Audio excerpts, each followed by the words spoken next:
What's up and welcome back to Bardown Talking Hockey episode number 121, presented by the Barroom Network. My name is Vinny Parisi, and I am super stoked to be here with you today. And this right here, this is Frankie Mueller, and he's not super stoked to be here with you today. Frank, how you doing? Got something cool to show you guys. Oh yeah, let's see it. I got a new Hawks hat. Very cool, very cool. Hawks hat. Wearing a new Hawks shirt. Well, Black. you're all decked out in the new Hawks today. Right. New Black Hawks shirt. No! Can you see it? You got a Bedard shirt. Way to go. Kudos to you. You got the Bedard shirt. Congratulations. Courtesy of Paula and Tom for my birthday.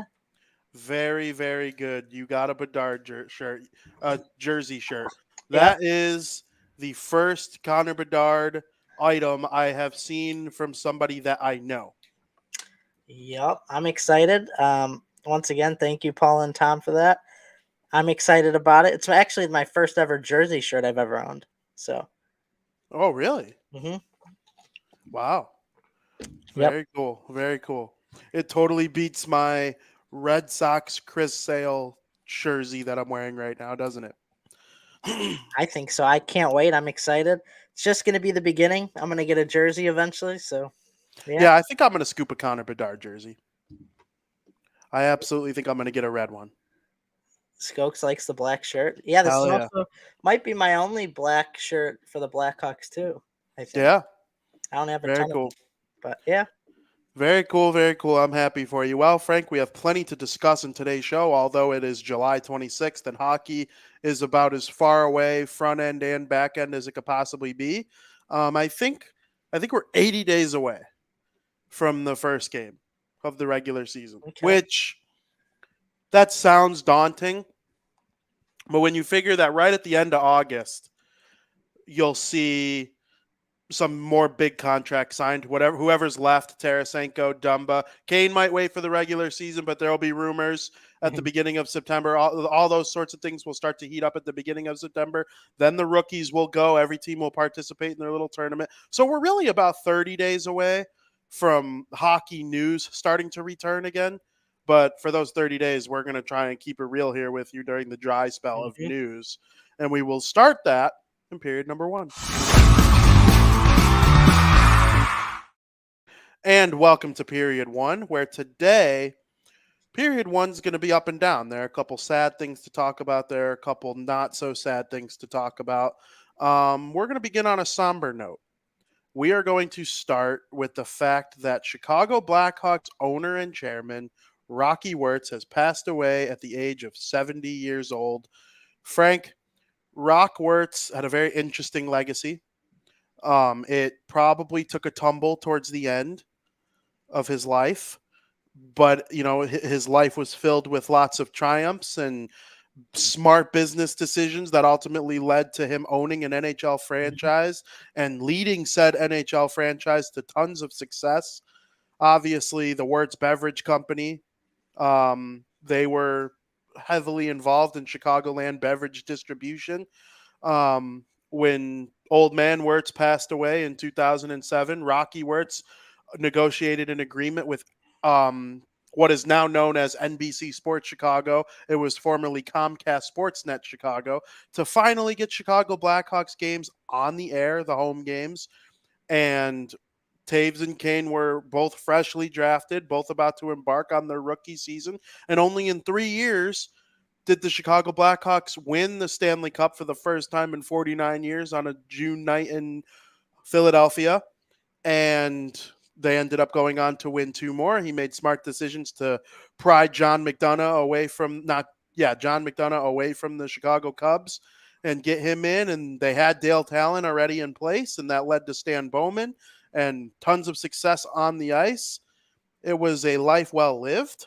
It was shocking news, in my opinion, because obviously nobody saw that coming. 70 is far too young. But we wish his family and friends nothing but peace and love during this time of mourning. But Frank, I'll pass it over to you. Rocky Wirtz dead at the age of 70. Yeah, I couldn't believe it. I was shocked. We were having dinner and watching TV when we got the news, and I had to drop everything I was doing because of how shocked I was. At 70 years old, you don't really expect to hear this type of news, especially when he wasn't battling any major health condition. So it kind of came out of the blue. Um, like you said, took over for the Hawks in 2007 after the passing of his father, Bill Wirtz. But before Bill Wirtz, Arthur Wirtz, which was Rocky's grandfather, was the owner of the Blackhawks when he purchased them back in 1954. So, I mean, that means the Wirtz family has owned the Blackhawks for 4 of their 6 Stanley Cups, dating back almost 80 years. We're going on 80 years that it's been in their control. Like you also said, they were able to televise home games after his father, Arthur Wirtz, or his grandfather, I should say, wouldn't allow them to televise home games, turn the original 6 franchise around. Not only that, but he brought back Pat Foley to announce games because Pat Foley left for a while. Go on to win 3 Stanley Cups in his ownership era. But yeah, he was a Chicago native. He'll be deeply missed. He's a big icon in Blackhawks minds. And now Danny Wirtz is going to take over and assume the ownership role like his father, and it's just going to keep getting passed down for generations. But we'll see what happens. I'm devastated. My thoughts and prayers are with the family. So yeah, Tough news. tough news for sure. The Blackhawks were definitely the biggest shit of shitholes before Rock Wirtz took over. And like imagine right now if you weren't able to watch Bedard in his rookie season. They were on that track until Bill passed away in 2007. There is a little bit of interestingness to it. Does Danny Wirtz have to wrap himself in bubble wrap the next time the Blackhawks win the draft lottery? It is a little weird, right? That 2 draft lottery wins. It is a 2 little weird. deaths of owners, same summer. Bill Wirtz passed away in 2007, and they draft Patrick Kane. Now Rocky Wirtz passed away. They draft Connor Bedard. It is a little weird. Does that mean maybe a Stanley Cup's coming in 3 years? Hopefully. History tends to repeat itself. So, I just hope they have a good season for him. I know they're going to probably honor him, probably their first home opener against the Vegas Golden Knights. So that'll be cool to see what they do there. They might even throw something out on the ice for him in memory of him, which will be cool to see. But I just hope they have a good year for him. Make this year a special year, one not to forget. And, like I said, he'll be missed. Absolutely. Obviously, when an owner brings championships to a team, they're going to be remembered from the hockey side of things as, they're going to be remembered fondly. In this last year, the whole Kyle Beach thing happened, and the report that was paid for by the Blackhawks suggested that Rock Wirtz did not know about the Kyle Beach situation. So his name was kind of cleared in that situation. Now, he did hire a bunch of people that did keep it under wraps, and that's obviously an issue. And then he kind of had that little freak out at the town hall last year, and then he apologized for it like hours later. But obviously that's a terrible event, but I just, it's one of those things like you have to discuss it when talking about someone's legacy and what they left behind. But I do think overall on the hockey operations side of things, Rock Wirtz did a good job as their owner. And fantastic. It seems as if Danny Wirtz is extremely committed to not only excellence on the ice, but excellence off the ice. Mm-hmm. The things they're trying to do as an organization have, made me proud in the last, handful of months. And it's an interesting time with the Blackhawks. Now they move on without Rocky, 70 years old, far too young. I have full faith in Danny Wirtz to take over this role. It's a bigger role. I mean, he was already assuming some of the positions from his father, but now he'll really, really have to take on a lot more. But like I said, I have full belief in him. I think he'll do a tremendous job. I like what he's done so far since he's taken on a more, prominent role. So, yep, gone too soon at the age of 70. He will be missed, but, lots of memories to remember him by. Absolutely. Were you near me with my interaction with him? You were in my presence. I just don't know if you were near me. I don't think so. Because I remember when we went to the 2017 NHL draft, I was wearing Devils gear, so he probably didn't give a shit about me. But I know there was that thing outside that had all of the I forget what they called it. It was like a centennial celebration, I and remember there like the was a tents. yeah, there was a Yeah, museum on wheels. There was a little yeah. outdoor rink out there, and it Mhm, went from city to city. Chicago got it during the draft. mhm. Other towns got it, but for different weekends throughout that summer Right. leading up to the season. I was walking around. I think we all separated, and I was walking around, and he was walking right in front of me. And I said, "Mr. Wirtz, how we doing?" He goes, "Good. How about yourself?" And I said, "Good. Thank you very much." It was the most irrelevant 3 second exchanging of words between us, but it was nice to see an NHL owner out there, um, hanging out, being around the fans. Half owner of the United Center, which is obviously very important to Chicago. Um, with the Bulls, him and Reinsdorf kind of share that building, and I do think the United Center is an important piece to Chicago. There are obviously ginormous concerts there, and two great sports teams, great in terms of historical value, not Mhm. always great on the playing surface, but um, yeah, it's an interesting life lived for sure. Absolutely. And he loves Chicago. He was a big Chicago guy, obviously. Like I said, he's a native here, and he just wanted the best for the Hawks, best for the city of Chicago. I think a lot of people appreciated that. So I think that's why he was so well loved. Absolutely, a lot of his businesses, the Wirtz Corporation or whatever you call it, they together between the beverage company and all the real estate and the Hawks, all of those things were meant to make Chicago a better place to live, and I do think he had a hand in that Absolutely. being a reality. So rest in peace, Rocky Wirtz, dead at the age of 70 years old. He will be missed. The Hawks will surely do something, I'm sure. Hmm. We'll see what happens as time goes on, though. Patrick Kane released a nice little thing today about it, or maybe it Yep. was late yesterday. No, No, I it think was it this was this morning. morning. Yeah. And Patrick Kane's not even a Blackhawk anymore, so that obviously was an impactful time for him.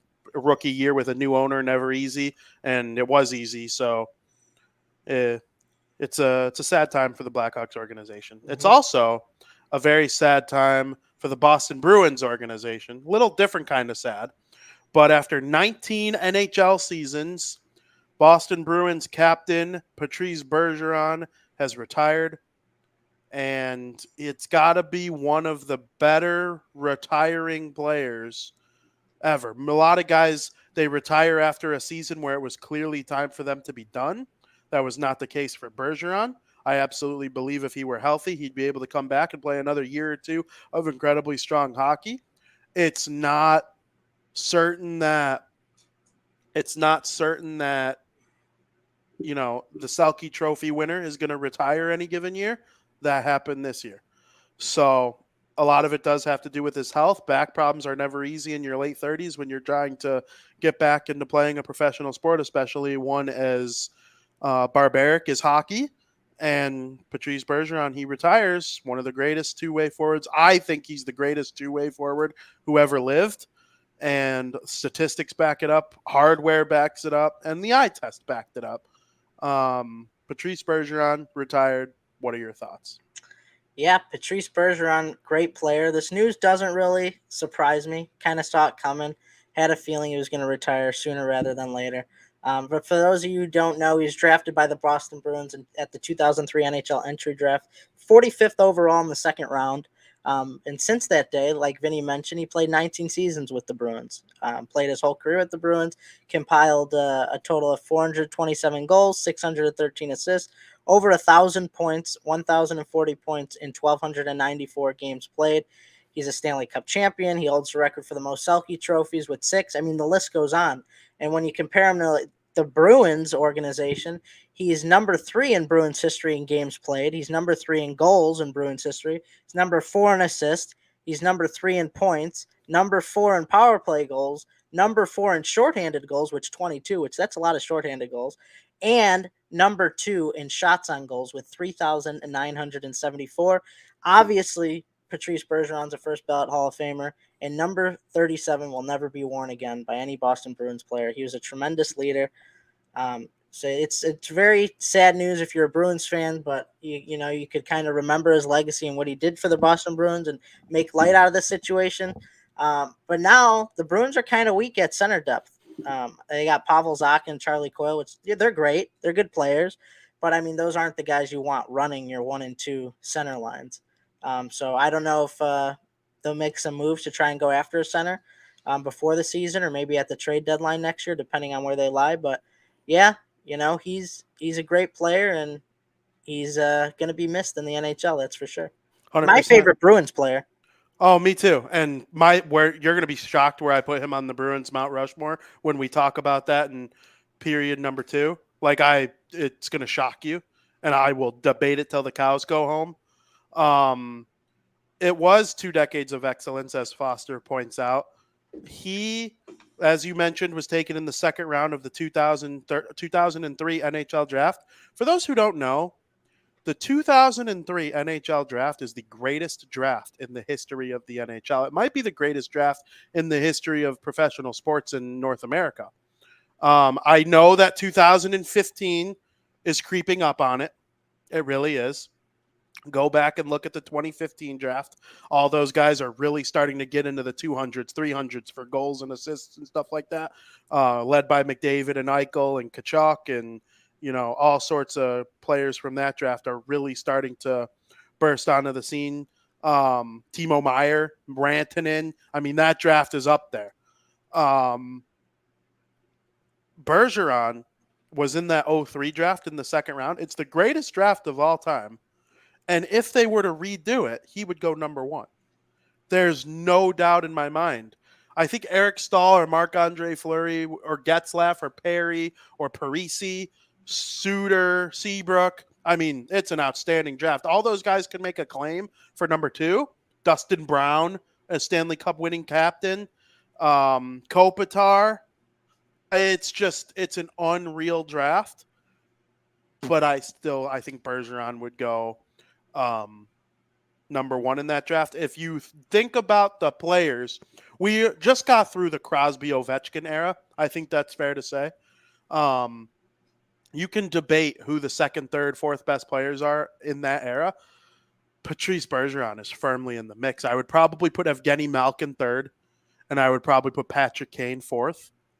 And then I think I'm putting Patrice Bergeron fifth.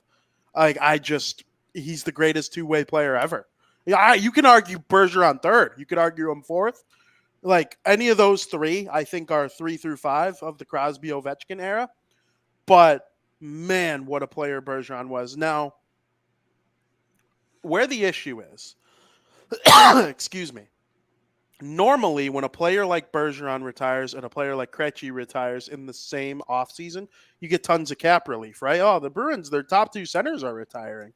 That's going to be tons of cap relief for them. No, it's not. It's like $2 million of cap relief in a year where the salary cap only went up 1 year. I mean, it's not your typical 2 best players retiring type of deal, or 2 best offensive players, or 2 best centers, I guess. They need center depth. Yeah, because their wings are awesome. No issue with the Boston Bruins top 9 wing core. And then their defense and goaltending is awesome. I mean, they won 60-something games last year. I don't think losing their top 2 center drops them 20 games where they don't make the playoffs, but could I see it dropping them 15 games? I'm worried for them. I'm worried for them, past too. 2 decades, they've thrived. I don't know. They thrived off of being deep at center. Yes. I mean, that's where all their success came from. Absolutely. And it's going to be tough. This is a huge hit. It's going to be tough. It is a huge hit. I got them third, fourth in the Atlantic. I think the Maple Leafs and the Panthers are the cream of the crop in the Atlantic Division right now. Tampa could get there again. Tampa fell off last year a little bit towards the end. And I think that medium Tampa team is what we're going to see this year. A 90, 93, 94 point team, a good team. They still have the big 4 or the big 5, I guess you could say. No, big 4. But Point, Kucherov, Stamkos, and Hedman. And Vasilevsky. Okay, so 5. It's a tough division. I do think the Bruins can compete. They'll kill the Red Wings and even though I think the Red Wings are going to be better, they'll beat the bad teams in the league, the medium teams in the league. It's when they play the Hurricanes and the Devils and even maybe the Rangers or the Oilers. Those are going to be tough games for the Bruins, I think, because of center depth. Nico Hischier and Jack Hughes are going to eat up the center of the ice when they play the Bruins. They're going to right? lose a lot more faceoffs. Yeah. Oh, yeah, a lot more. And I think the playmaking ability of Krejci combined with the two-way prowess of Bergeron being missing from the lineup is going to be a big hit for the Bruins. I do not think they're going to win the President's Trophy next season. I probably don't even think they're going to win the Atlantic. Florida underachieved in the regular season last year. I do think that because even if they bring back the whole team, the same exact team, which they kind of are, they'll be better in the regular season. I'm not sure a cup run is in their future, but I think there'll be a mix of last year's regular season team and the regular season team from a year before when they won the President's Trophy. I mean, they have great players. Their defense is great. They have good goaltending. Matthew Tkachuk and Barkov and Verhaeghe are all top flight scorers. They have good depth. They're interested in making trades. So I think Florida probably passes the Bruins, and I think Toronto passes the Bruins with Bertuzzi and Domi added especially. This is regular season talk. Now, don't poo-poo on the Leafs just yet. What will decide whether or not the Bruins are a playoff team or not, in my opinion, depends on Buffalo, Detroit, and Ottawa, and Tampa Bay. However those teams play. I think Buffalo's a shoo-in. Like, I'd be stunned if I'm going to place a future on Buffalo making the playoffs, I think. And yeah, we'll see. I saw a meme, and then I'll let you talk about your reaction to this. I saw a meme. It was a picture of Big Bird at a table with a bunch of guys in suits. So Big Bird and a bunch of suits. Mm-hmm. And all the guys in the suits were Braden Point, Barkov, Matthews, Dylan Larkin, Tim Stützle, all the great top-line centers in the Atlantic Division. And then Big Bird was Pavel Zacha. It was like, this is the Bruins center depth going up against the rest of the Atlantic Division next year. I mean, Braden Point scored 50. Dylan Larkin's unreal. Tim Stützle had 90 points. Like, the center depth in the Atlantic. The Bruins have Tage Thompson, the number one center in Buffalo. Like, the Bruins have the worst center depth in the Atlantic Division outside of maybe Montreal. I would probably take the Bruins over Montreal. I see them taking a big step back. So do I. I don't think they're going to. Frank, if they win 45 games and have 94 points, that's taking a big step back. I don't think they're hitting 100 points this year. Okay. Really okay. And I could be way wrong, but No. it's just, this is a huge hit. It's a big hit. I think a lot of the Bruins community just don't realize, because they've been watching Bergeron for nearly 20 years. So they haven't watched a ton of games without him. And they don't really realize until it happens, like, how big of a hit this is. And no Krejci either. So I agree. Taking a big step back could still be them being a playoff team. That's the thing. They had 130 points. They could have a 40-point drop-off and make the playoffs. Yeah, I mean, they could make the playoffs. I wouldn't be shocked if they missed the playoffs and we're a bubble team. I really wouldn't. I'm predicting them to make the playoffs, but I wouldn't be stunned if they miss. I understand. All right. I predict like 94. I think you nailed it. 94 points, maybe 95. I think they'll be like a Tampa Bay type of team from last year, like right there. But if they had like 89 points and missed the postseason, I'd be like, I can't really say I didn't see this coming. Could you see next year, let's say they are... I don't think the Panthers are going to be better than the Bruins. I really don't. I do think the Bruins are going to be better than the Panthers. Oh, yeah, we disagree there for sure. I know. That's why I wanted to make it clear, because I knew you were... The Panthers are more of what they were in the playoffs than in the regular season. Yeah, I still don't. Yeah, I agree. I still don't think. Yeah. Oh, okay. Well, then you have the Panthers missing playoffs. Not necessarily, because I have the Bruins making playoffs. Yeah, so do I. But I think I'm gonna go. We'll get to our predictions in later shows when I have to fully sit down and think about it. For sure. Off the top of my head, though, I think I'm going Leafs, Panthers, Bruins, Lightning, Buffalo. All of them making playoffs. And the Metro's only sending Devils, Hurricanes, Rangers. Possibly. Yeah, I gotta Like, it really depends on the sit down and think Penguins. about it. The Penguins will impact things, the Islanders. But yeah, it's going to be interesting. I can't wait to do our prediction shows. Ooh, are we going to fight about the Panthers? Let's Oh go yeah, Panthers. it's funny because last year I was more high up on the Panthers than you were, and this year you're more high up on the Panthers than I was. Yeah, well, because I think we learned a lot about the Panthers in the last 3 years. They were really good 2 years ago. Then they got better. Like trading Huberto for Kachuk makes you better. And it just took a minute for them to get back in the swing of things, and they were really good down the stretch. And I think that down the stretch Panthers team is more or less what the Panthers are: 102 points. And then they have what it takes to make a playoff run Right. because Kachuk is a playoff type player. Verhaeghe's a playoff type player. I think that's probably better than having a dominant regular season team. Like I would take Florida's roster going into the playoffs over the That's Hurricanes. that's what I fear about, is what you just said about being a non-dominant regular season team. That's what Yeah, I think, that they're just a mediocre regular season team it's possible. like last year. Then they can make the run in the playoffs, but when in the regular season, I don't know if they have what it takes to be a 95-point team. You Yeah, know, I understand. I'll tell you what, if Matthew Kachuk has 110 points again, though, they ain't no 90-point team. That's I don't know. that's crazy. Like how good Kachuk has gotten. Yeah, But yeah, we'll see how it goes. Patrice Bergeron has retired. Bruins in trouble. He's one of the greatest Bruins ever, though. We are going to talk about the Bruins on our Mount Rushmore segment in the second period, so I will save where I rank him in Bruins history for that. Just a little housekeeping. Dave Hackstall, extension in Seattle as the head coach, not far too surprising. no, It only took one season for them to, or I guess you would say it took 2 seasons for them to get into the playoffs as an expansion team, and then Jim Nill as an extension with the Dallas Stars as their GM. He's been one of the more successful general managers in the National Hockey League over the last handful of years. I think his work in the 2017 draft, the one we were at, is amongst the greatest top 3 rounds a team has ever had.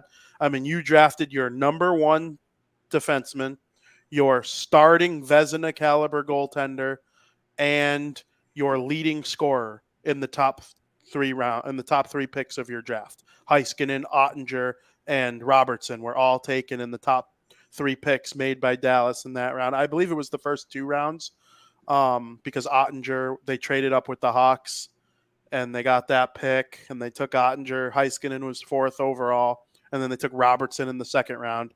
That's insane. He's a really good GM, and he's, as Sagan and Ben have gotten older, he's pulled in younger players. They have Rupe Hintz as well, just an absolute studly muffin. I really like what they have on defense. Grabbing Duchesne when he became available, very much worthy for Jim Nill. Any reaction on either of those 2 guys?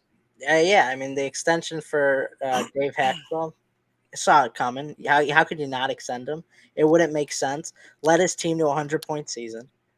Their inaugural playoff berth in their second season, and they were the first team, or they were the first organization to ever defeat a Stanley Cup champion by a team making their postseason debut. Not to mention that, of course, we all know Dave Hackstall was a finalist for the Jack Adams Award. They had a 40-point improvement from their first year. It seems like everything's clicking with him in the organization as a head coach. I mean, it's just, there was a 0% chance you don't extend him. There'd be no reason to fire him or get rid of him. So this kind of makes sense. And same goes with Jim Nill. Jim Nill is one of the best GMs in the National Hockey League, if not like the best, but definitely one of the best. Signed the 2-year extension.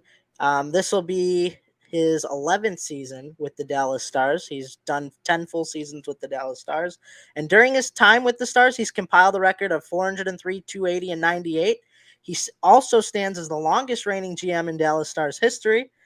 He won GM of the year, so this is another like no-brainer. You're going to re-sign or extend the GM of the year, obviously. He's also been a finalist before that twice for GM of the year.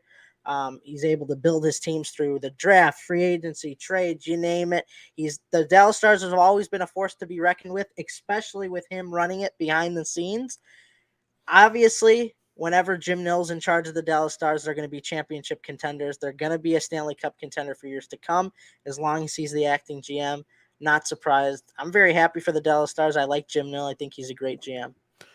If the season were to start today, Devils Stars would be my Stanley Cup preseason prediction. Wow. Yeah. Yeah, very interesting. So Sebastian Aho, one of the better two-way centers in the NHL, has signed a 8-year deal with a cap hit of $9.75 million. One of the top free agents from the upcoming class is now off the board. I think he probably gets 10 to 11 on the open market, takes a slight discount to stay with the Hurricanes. What is your reaction to the deal? I love it. You need a guy like Sebastian Aho. If this Carolina Hurricanes team wants to win, they didn't sign him to $10 million. So if they win the cup, there's still no $10 million player to win the cup. It's just right under it. I think he deserves every penny. That changed this year. Oh, it did? Jack Eichel. Oh. Well, forget what I said. But you need a guy like Sebastian Aho. You're not going to let that key piece walk away. 8 years, fine. You want to lock him up for as long as possible. I think he's one of the best Hurricanes in franchise history, to be honest with you. I know we've only seen him for 6 seasons, but I mean, what I've seen so far is this man he's a very big key part of this organization. So 8 years, $9.75 million, deserves every penny of it. I'm happy for him. I love Aho. This was also a move that you had to do. You had to figure out a way to bring him back. He took a price cut. So yeah, I mean, it makes total sense, and I understand where the Carolina Hurricanes are coming from.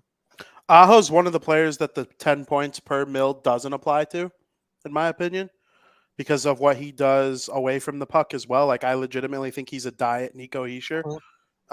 He's actually probably got a slightly higher offensive ceiling than Hischier, but I think Nico's a little better two-way. So they're very similar players to me. And I love Sebastian Aho's game. He could get a little nasty in the playoffs.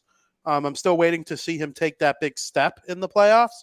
But man, these contracts are for the regular season, and then you pray you get a little lucky once the playoffs come around. Sebastian Aho is well deserving of this deal, and I'm happy for him. He's rich forever now. Good for him. Yeah, good for him. Ray Leo wants to know if there's any juice for this Hanifin for a Dawson Mercer trade. No, there is not. There is no world where the New Jersey Devils trade Dawson Mercer to the Calgary Flames for Noah Hanifin. The Devils don't need defense. They actually need less defense. You got Luke Hughes and Nemec trying to break the lineup. Hughes certainly will to start. Nemec will as the season goes along. And then you have Hamilton and Marino and Siegenthaler. And they got Colin Miller. They got I'm missing a big one. There's a big one I'm missing. Brendan Smith is still there. So Kevin Ball. The Devils aren't making a trade for Hanifin. They don't need Noah Hanifin. Good player, solid one.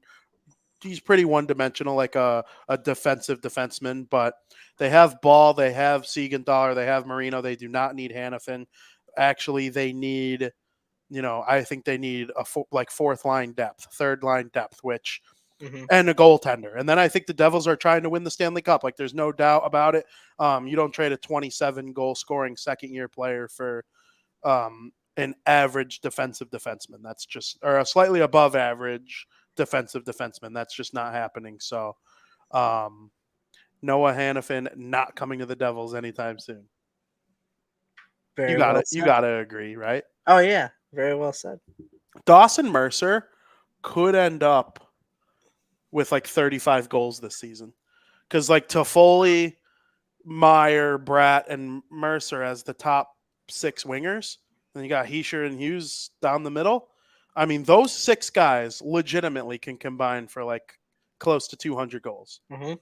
You figure Hughes in Vegas right now is 40.5. I would hit the over. Hischier and Bratt will each get 30 again. Meyer will get close to 40 again. Toffoli probably hovers between 28 and 35. I know that's kind of a long range, but that's kind of where he's hovered his whole career, and now he's on a better offensive team. So maybe it does lean more towards the 35, and then Mercer's anywhere from 25 to 30. I mean, that is just a dog group of top 6s. Last thing I wanted to get to in period number 1, arbitration cases solved. Frank, do you have the list of players that have? No, Okay, we'll just go off a couple of them then. I know Kurashev. That's the one I. Yeah, that's the one we're going to lead off with and talk the most about. The other will just be kind of housekeeping. I got to get to Elliot Friedman's Twitter account. There were a lot of pre-arb deals done. Like, here, let me see. Samsonov. No, that was a non-arbit. That was an actual arbitration. Gabe Velarde in Winnipeg got a pre-arbitration settlement done, 2 years, 3.4 mil. Brett Howden in Vegas got a pre-arbitration deal done, 2 years at 1.9. Obviously, Velarde going back to the Jets in the trade that sent Pierre-Luc Dubois to the Los Angeles Kings. Brett Howden, huge role for Vegas, right? And their road to winning the Stanley Cup. He was a solid depth player. Vince Dunn in Seattle, 4 years at 7.35. That's a big one. That's a heavy arbitration case. A lot of times arbitration cases are for guys like Brett Howden, like Kurashev, these good bottom 6 players. The Seattle Kraken and Vince Dunn, they got it done, though, without arbitration.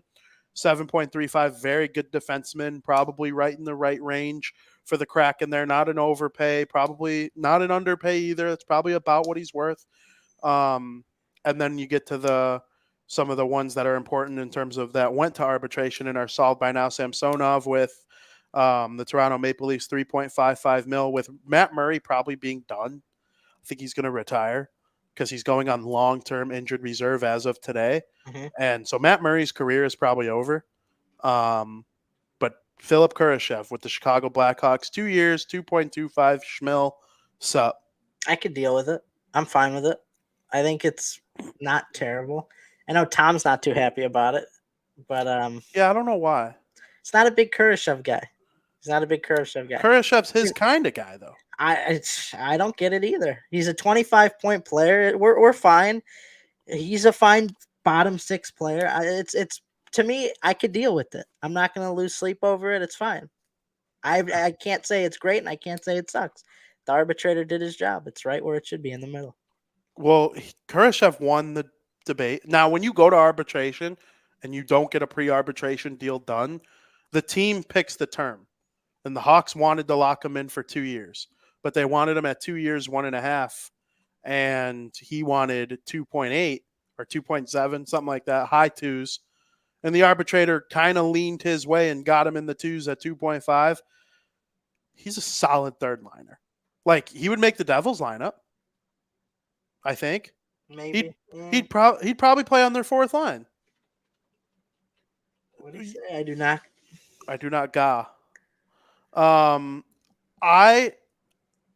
He would make the Devils lineup, 100%. Maybe on the 4th line. Yeah, he would play on their 4th line. And guess what? The Hawks need people to play. Like, they're gonna stink. Who's better? Who's better that's gonna play for 2.5? Nobody. They don't have the depth.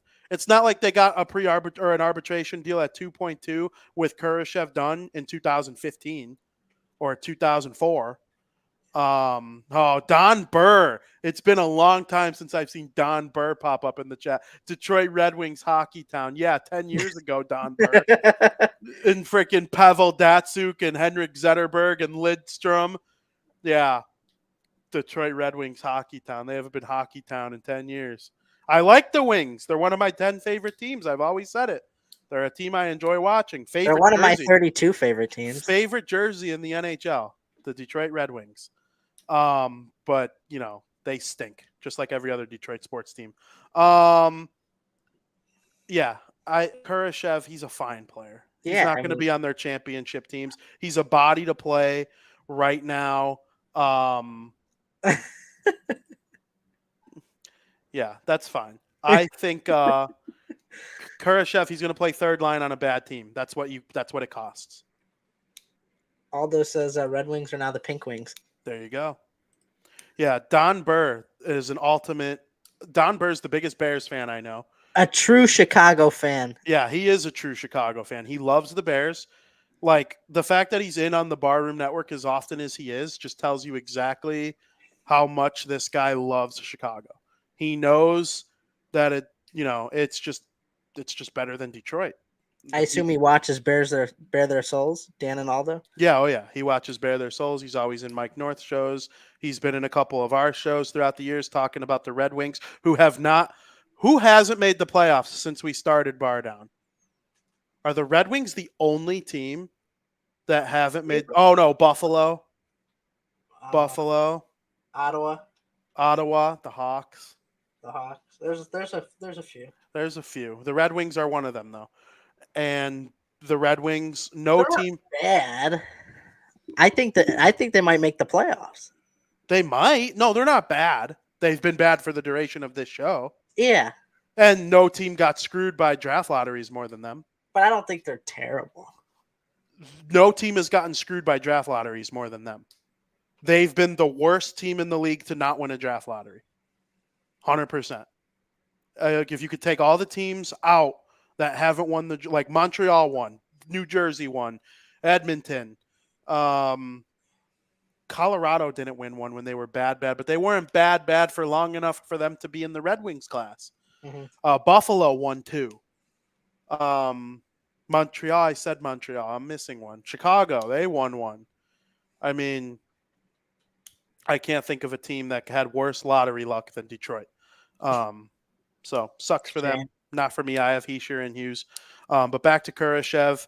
I think he plays 4th line on an elite team. I think he plays 3rd line on a bad team. And he'll score how many goals? What do you got for Kurashev this year?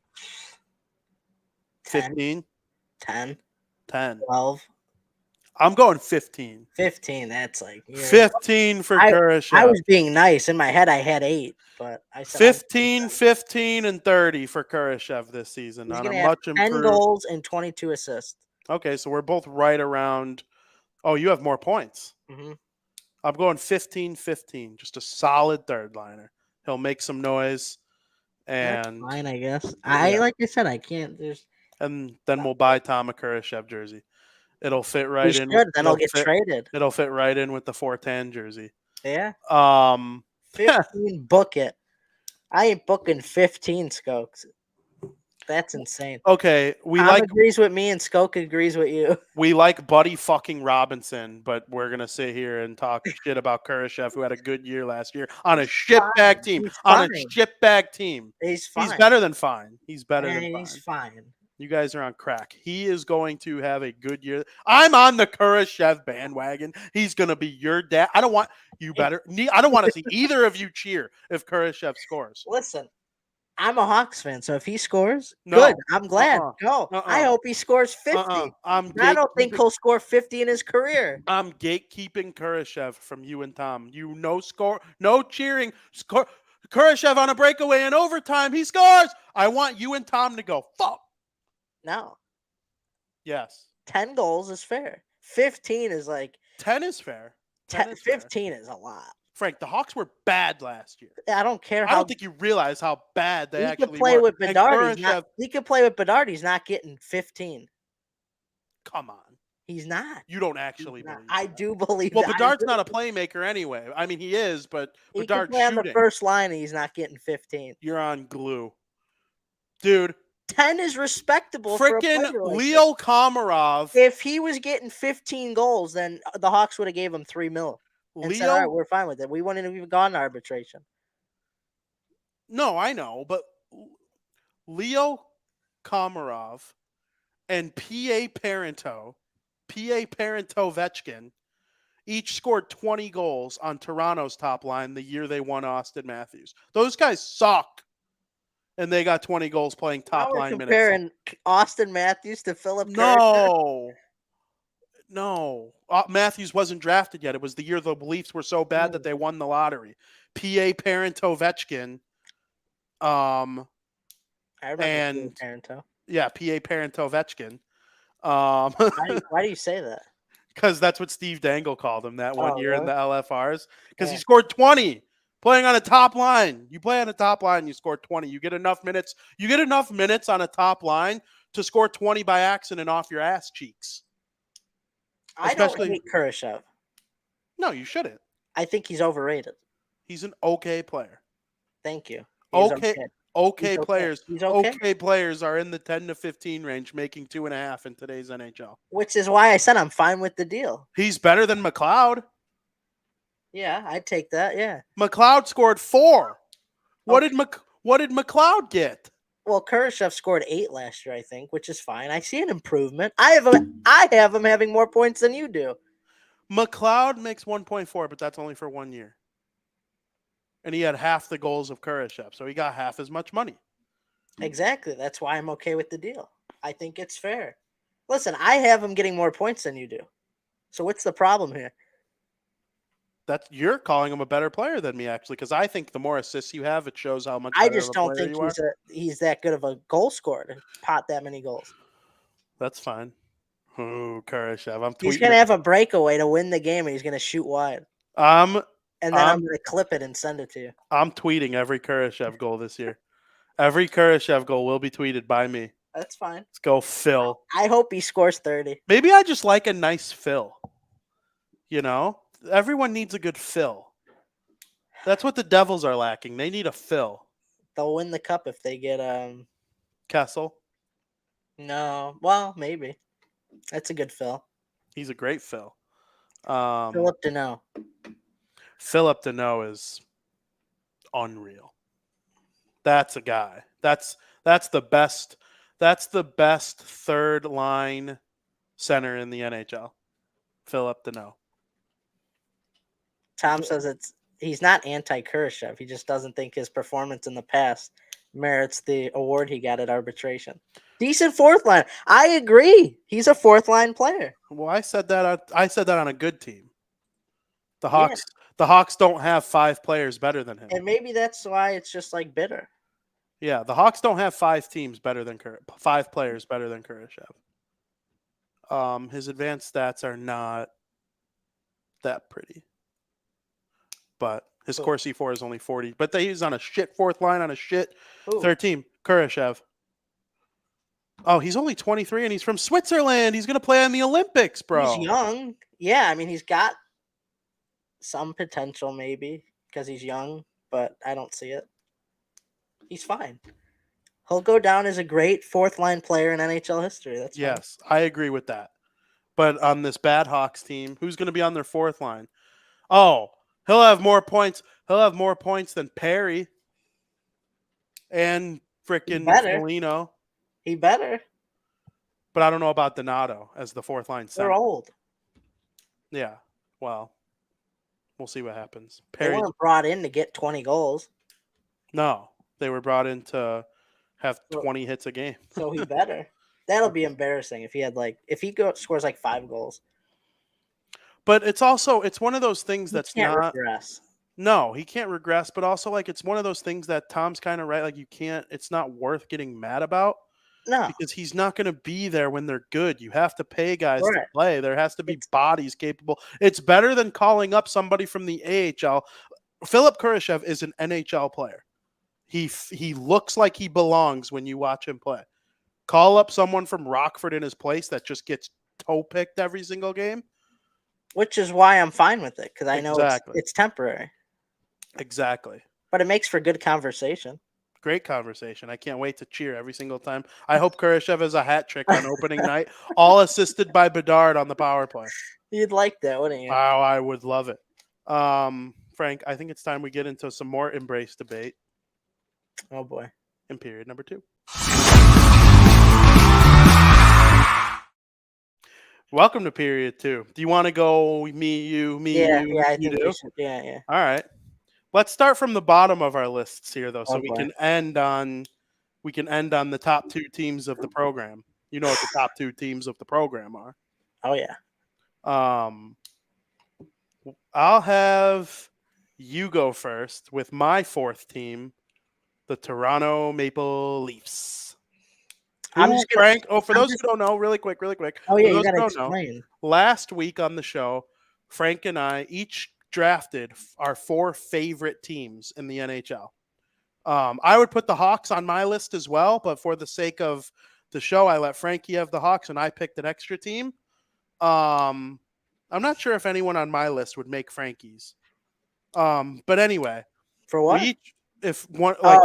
I get Like, what you're saying. Yeah, I get what like you're saying. would you put the Devils or Bruins on yours? Like, I don't know, but that's a story for a different day. We each have 4 teams that we selected, and we each made a Mount Rushmore for each team. All-time Mount Rushmore. We're going to argue with each other about it for a half hour. Frank? I'm just gonna read the players, Yeah, no, and yeah. then we could talk about it. Absolutely. We'll debate it, and I'll tell you why I think you're wrong. But it's just a Mount Rushmore. Yeah. I'm not putting them in like 1, 2, 3, 4. No, it could go in any. It's Okay. the Mount I'm Rushmore just of gonna players. read them the way I have them written down. Me too. I don't think I have any of mine in order. No, I don't either. I I have don't the know. Devils in order. That's it. Maybe I have them in. Yeah, I don't know. I'm just gonna read them in any order. So you All want right. me to do Leafs? Do the Toronto Maple Leafs. All right. I got Daryl Sittler, Okay. Dave Keon, Matt Sundin, and Austin Matthews. We have 2 of the 4 the same. I have a feeling that you have another current Toronto Maple Leaf, and then an older guy. No? Well, what do you think? I mean, I think Austin Matthews deserves to be on it, 100%. I think you'll agree. You're muted. Yeah, I have 1 current Leaf. Yeah, it's Austin Matthews. Absolutely. Yes, it is. As far as the other guy goes, you probably left off Dave Keon because I was iffy. I was like on the fence. Do I put him? Do I not put him? Then I looked at the stats, did some research. I'm like, yeah, he's not bad. Well, I want to hear who you got, and then we could talk. Like, I have Matt Sundin, Austin Matthews, and then I put Boreas Salming and Tim Horton. Interesting. Because I looked at Tim Horton's stats. I'm like, wow, he was a damn good defenseman. Now, huh? Go ahead. I was like, really good defenseman. Really solid defenseman. Era adjusted. He's one of the best of defensemen of his time. He's in the Hall of Fame. Like, that was just my justification for the Leafs. I can't believe you don't even have Daryl Sittler. Yeah, that might be a tweak. He's like the Leafs guy, right? Like, read me his stats. Tell me why I'm wrong. I don't have them off the top of my head. I'm pulling them up. Maybe that was just a dumb omission by me, but I mean, it's hard to argue against Matt Sundin. I mean, Austin listen, Matthews. Daryl Sittler had 1,121 points in 1,096 games. That's really he was good. More than point per game. Yeah. He had 484 goals and 637 assists. He's in the Hall of Fame. He's an All-Star. He was a one-time All-Star, but he was also named by the NHL as one of NHL or their top 100 players. I mean, he was great. Like, he is a lot of people, when you think of the Toronto Maple Leafs, you think of Daryl Sittler. It's hard to go point per game in the NHL for going that long. So who would you take off of my list, though? Matt Sundin, Austin Matthews, Boreas Salming, or Tim Horton? I got to be honest. I have no idea who Boreas Salming is. I've never heard of him. When I was doing research, I never came across his name. Oh, Boreas Salming. Yeah, I did. Yeah, He passed away this last season. Yeah, I know who he is. Never mind. I was thinking of somebody else. He was also a defenseman who had 787 points in 1,100 games. He's in the Hockey Hall of Fame, and he was named one of the NHL's 100 greatest players. I would probably take off Tim Horton. Maybe if there was a top 5, slide him into a 5th spot. That's fair. Mine ain't right. No, nobody's is right, really. I mean, there's a couple teams. Good call. I debated putting Sittler as well. It's hard to go point per game in the NHL. 100%. But we both have Matt Sundin and Austin Matthews. Yeah. Well, I think. I mean, nobody's right. Who's your other 4th? Dave Keon. Dave Keon. That's a good one, too. I saw his name. I was doing research on the Leafs as well. So a couple of these I did no research because my opinion is it came right to my head. I don't know, though. Matt Sundin and Austin Matthews, to me, are locks. And then I think you could go Boreas Salming, Tim Horton, Obviously Sittler. Maybe I would take Horton off and put Sittler because I like your argument. Like, the reason I had Keon is because like he won the Calder.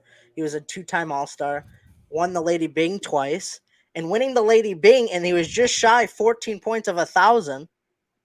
That's a pretty good feat. Not a lot of players who win the Lady Bing are 1,000-point players. I mean, maybe nowadays, but back then, he also won the Stanley Cup 4 times. But I don't think that was all with Toronto. I could be wrong. It could have been. It could have been though. That was back when the original 6th division. That's true. Would just play the winner of the second 6th division. They probably were with all Toronto then. But yeah, 4-time Stanley. I don't know. We're not right here. It's just a good debate. No, it is a good debate. But here's the thing, though. I'm not going to get as fired up over this one because, like, I'd get fired up if you disagreed with my 4 Devils. Like, I'd seriously wonder if you did any research. We probably have the same 4. But maybe not, though. Yeah, I mean, maybe not. But with the Leafs, I mean, there's 100 years of great players. Yeah. And then there are a couple other teams on here that I really, really debated, hard. But Sunday, I didn't even consider Tavares, Matthews, Nylander. No, you got Matthews. Or I meant Tavares, Nylander, Marner. Mm-hmm. Marner's probably the leader of those 3. But, I mean... But it's like you can't call him the best, though, like a Mount Rushmore now. Yeah, Matthews has already... gotten on there, in my opinion, though, because of some of the records offensively that he's broken for the Leafs. And I think he's going to score 700 goals. Maybe there's a little bit of projection by including Austin Matthews, but I honestly think he's already there. Like, he's one of the best players in the NHL. He's probably the second. He's probably, if I could redraft the NHL as a whole, I would take either the Nate Dogg or Austin Matthews second, and the other would go third. But, I mean, Tom thinks you're spot on. He likes your list. Oh, he does. Vinny's 4 spot on. I don't know. I mean, you named some great players. I like the Sittler pick, though. It's tough. I might on my own think that Tim Horton is worthy of removing for Sittler. I don't know. It's tough. It's very tough. Tom says that he'd put Kurashev on his Mount Rushmore of Blackhawks 4th liner. He would make your Mount Rushmore of Blackhawks 3rd liners this year. You can't name 4 better 3rd liners than Kurashev for the Hawks. You just can't. I mean, that's just maybe he's a 4th liner by all NHL relativeness, but for this Blackhawks team, he's on the Mount Rushmore of their 3rd liners. He might even see freaking 2nd line time this season. I don't know what you guys are freaking thinking I don't know what you think this Hawks team is going to be this year. Next year, though, I mean, next year they might be damn good. All right, Frank, we'll go with your 4th. I'll give mine for the Carolina Hurricanes. I put Cam Ward. Fair. Put Cam Ward, Stanley Cup winning goaltender. Their starting goaltender for over a decade. Wasn't quite as good towards the end of his career with the Hurricanes, but I would still say he was a solid NHL goalie as he got older, enough to the point where he was able to play a year with the Hawks. Mm-hmm. Got a contract somewhere else, so I have him on there. Ron Francis. I think it's non-negotiable that he's on everyone's Carolina Hurricanes Mount Rushmore. He's one of the best players ever. And so I have him. Eric Stahl. Eric Stahl was the captain of the Hurricanes for a long time. I believe he was the 2nd overall pick in the 2003 NHL draft, that great draft where Fleury went first. I think Stahl went 2nd. And I put Sebastian freaking Aho. Sebastian Aho has, for the last half a decade or more, been the Hurricanes' best player, most consistent player, and he's right up there in all of their offensive records already. And guess what, pal? He just signed an 8-year deal. So Sebastian Aho is absolutely unreal. That's my Mount Rushmore of Carolina Hurricanes. So can you read them just quickly again? Cam Ward, Ron Francis, Eric Stahl, and Sebastian Aho. We have 3 of the 4. Only 3 of the 4. I thought this is one I thought we'd have 3 or 4. Really? Yeah. Who do you think I left off? Cam Ward. Yeah. I left off Cam Ward. 4, Rod Brind'Amour. Oh. He was a 2-time Selke winner. captain of the Hurricanes when they won their 2006 Stanley Cup. He was a great defensive one of the best defensive centers of his era. Not to mention that both of his Selke trophies did come back to back. I just feel like he's just a big staple to the Carolina Hurricanes. Now he's the coach. So I don't know. It just felt right to put him in there. Cam Ward, great goalie, Stanley Cup winning goaltender for the Carolina Hurricanes. It was very, very hard for this team to choose a goaltender for me. I'm glad you said Aho. I thought I didn't think you'd say Aho, to be honest with you. Obviously Ron Francis, chalk of the chalk. He's probably in George Washington's spot. Yeah. And then obviously Eric Stahl. I mean, there's not much to say there, but very interesting. You think we're going to go 4 for 4 on any of them? I don't. The Devils. Maybe. And we might go 4 for 4 on the Bruins. Maybe. Yeah, we probably go 4 for 4 on the Bruins. And the Devils. Maybe not the Devils. I don't think the Hawks, though. I'm going to bury you in a debate on the Hawks one. Are you sure? Yeah. Really? Yeah. I'll be so thrilled if I don't have to, actually. I would love for you to be on the same page. And listen, my opinion is not more important than yours. We might That's be not on the what I'm same saying. page. I don't know which way you're saying that to lean for. We'll see. Yeah, we will see. But, I like having Rod the Bod on there. There's no doubt he's deserving. I thought about it. It was between him and Cam Ward. That's why I have Cam Ward written I feel first. like we have the same 5, and we had to pick 4. Yeah, well, for all these teams. I wrote Ward first because I sat there debating Rod the Bod versus Ward. 1 won the Stanley Cup as a captain. 1 won the Conn Smythe Trophy, as a rookie. So, did he win the Conn Smythe Trophy? Rod? Cam Ward? No, Cam Ward. That I don't know. He was a rookie goaltender who won the Stanley Cup. I mean, it was an unreal year. I remember that team had Ray Whitney, not Ryan Whitney, Ray Whitney. Obviously, Rod the Bod and, Eric Stahl as a rookie, I'm pretty sure as well. So it's an interesting franchise all time. All right, Frank, lay on me the Boston Bruins. All right, I got Patrice Bergeron, Bobby Orr, Ray Bourque, and Phil Esposito. Nailed it. As soon as I looked at the names, you probably got the same 4. And we probably got the same 4 for the Devils too, but I don't know. There was one I was like, I don't know. But yeah, there's not much to say. I argued with one Mr. Joey Parisi, who the second greatest Bruin of all time is, because Bobby Orr is number 1. Mm-hmm. Bobby Orr is the head honcho of Boston Bruins history. I put Bergeron freaking second. He is the greatest two-way forward who ever lived. Nobody else in Bruins history besides Bobby Orr is the greatest of anything. Raymond Bourque is their all-time leading scorer. The only reason he's their all-time leading scorer is because Bobby Orr had bad knees and didn't play quite as long. Raymond Bourque was able to play. He was a monster. The tiebreaker between Bergeron and Bourque is being the captain to win, or the leader of the team to win the Stanley Cup. I debated Zdeno Chara. I was trying to figure out his place in all of this. But if you start debating Zdeno Chara, then there's some other all-time great Bruins that have to be debated in there as well. These were my 4. I would put Bergeron freaking second. And then I looked at Phil Esposito's numbers. And I was like, holy shit. This guy was unreal in his era.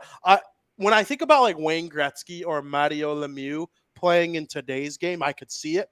I can't see Phil Esposito playing in today's game. He was slow. I think he'd be worse than Kurashev in today's game. But for his time, he was incredible.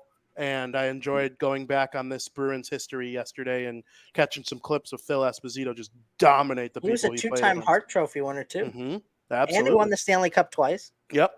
I think if I had to rank Bergeron, I'd have him third. Okay. Behind Bourque? Yeah. Yeah, that's fair. He was an all-star 19 times. I know. And as a defenseman. And I was like, Joe, frickin' Bergeron won the Selke Trophy 6 times. He goes, yeah, but Raymond Bourque won the Norris Trophy 5 times. I was like, he did?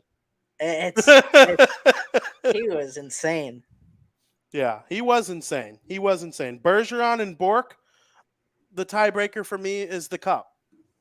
I That's know, true. and listen, That's true though. but listen though, Andrew Shaw won more cups than both of them. He's not better. So sometimes I do think the cup is a flawed, um, accolade to elevate a player. Like Patrick Kane is not better than Alexander Ovechkin. Elite player, superstar, first ballot Hall of Famer. Not better than Alex Ovechkin. Taves is not better than Bergeron. Close, but he's not better than Bergeron. Those guys won 3 cups as opposed to the other 2. There is a team element to winning the Stanley Cup. Mm-hmm. But I do think the fact that winning did follow Bergeron everywhere he went, he's part of the quintuple gold club. Bergeron has won the Stanley Cup, Olympic gold, World Junior gold, World Championships gold, and the World Cup of Hockey. Quintuple gold. Is this a Mount Rushmore that you feel is pretty locked, or do you think anybody could slip in? Because I feel this is kind of locked. It's locked. I feel like you could debate a 5th, but I feel like it would always be these 4.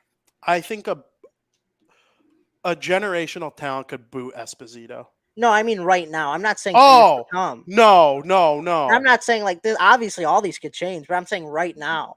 Is there a 5th that you like? I feel like this is the right 4, even though technically there's no right. But I feel like this is. Yes, they're one of the few teams that have a right 4. Right. The other one, I didn't even list them last week. I chose the Leafs over them, is the Pittsburgh Penguins. Uh-huh. In no world does their Mount Rushmore anything other than Lemieux, Yager, Crosby, and Malkin. Like, I honestly won't even hear any other argument for you want to think somebody, you want to put Chris Letang, you want to put Marc-Andre Fleury, F you. I don't even want to hear it. Their big 4 is their. Do I think a generational talent could come win 3 cups at 1,500 points? Yeah. And, those things could happen. Esposito could get bumped off. Like, if the Bruins ever won a draft lottery, in 10 years they win the draft lottery and they get the next Bedard and he has 1,500 points and wins 3 cups. And, then that guy, there's always a chance that somebody gets booted. Like, Malkin could be taken off the Penguins someday. But right now it is a lock that those are the 4 for them. And I feel the same way about the Bruins. Yeah, I mean, it just seems right. I think a lot of people agree with us. 100%.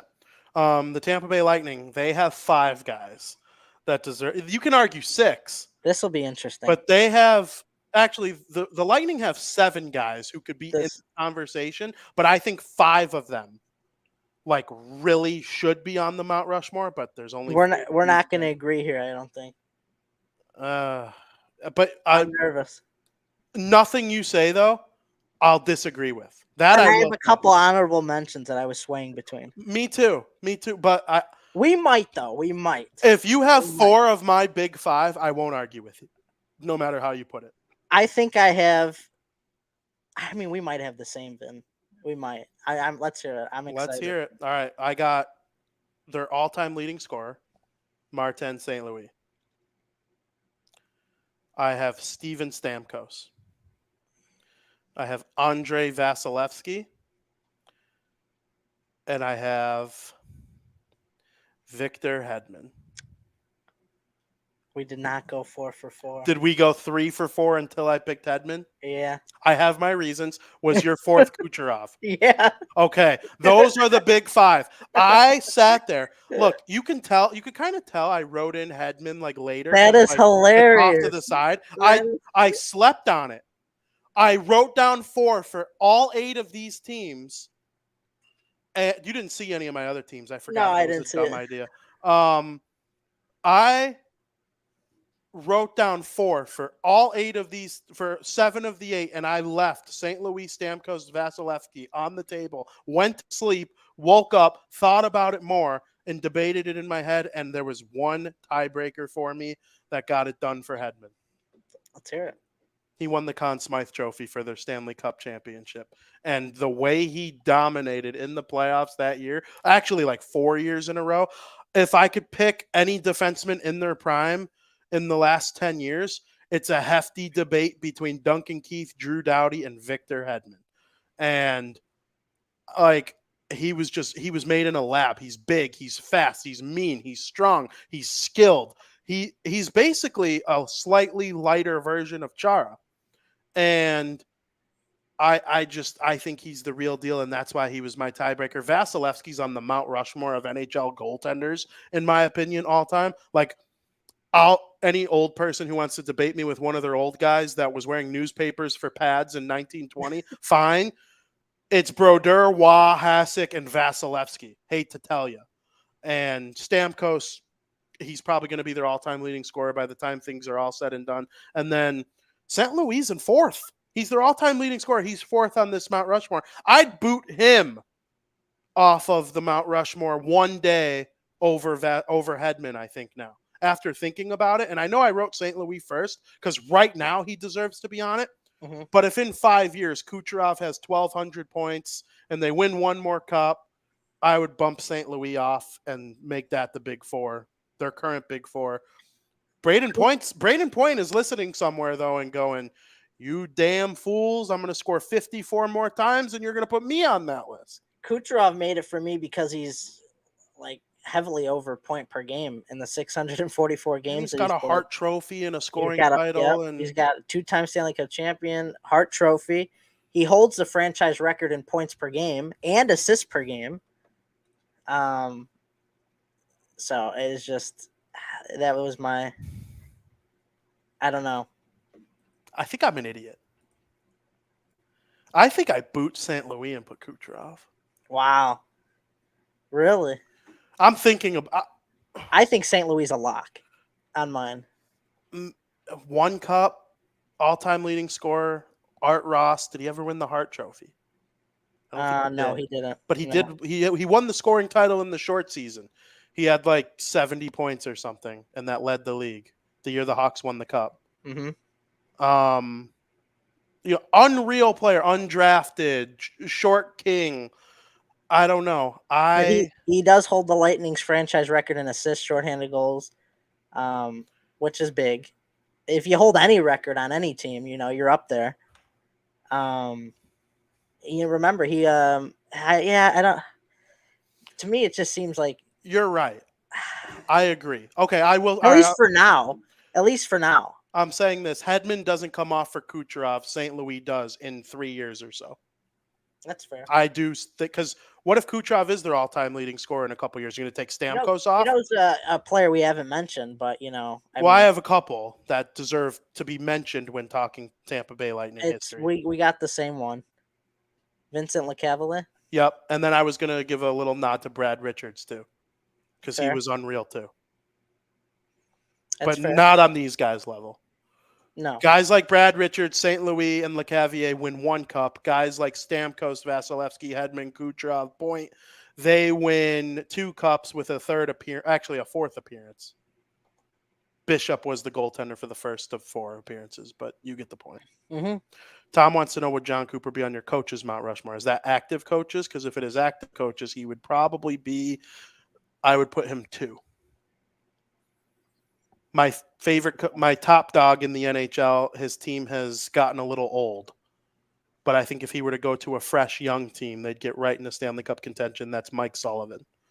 I would go Sullivan, Cooper right now. And then I would probably put, I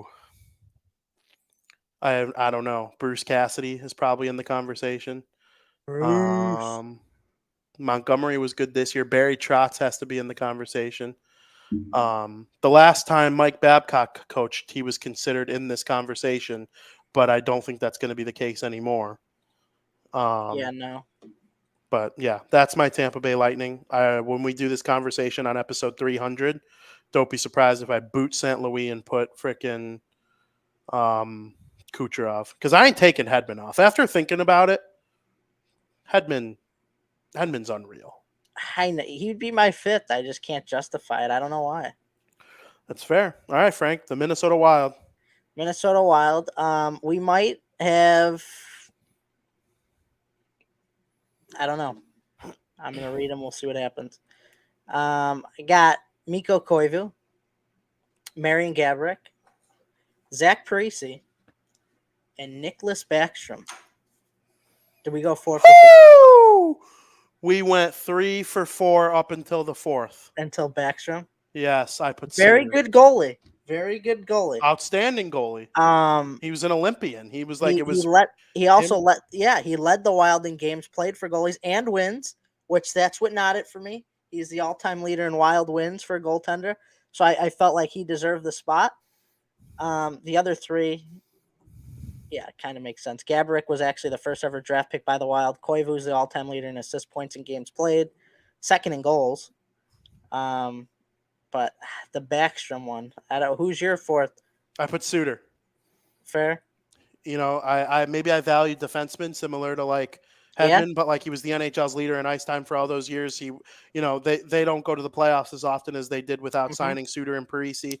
Parisi's one of their greatest goal scorers ever. I think I think Parisi's fourth on this Mount Rushmore. I would bump him like when Kaprizov eventually gets on.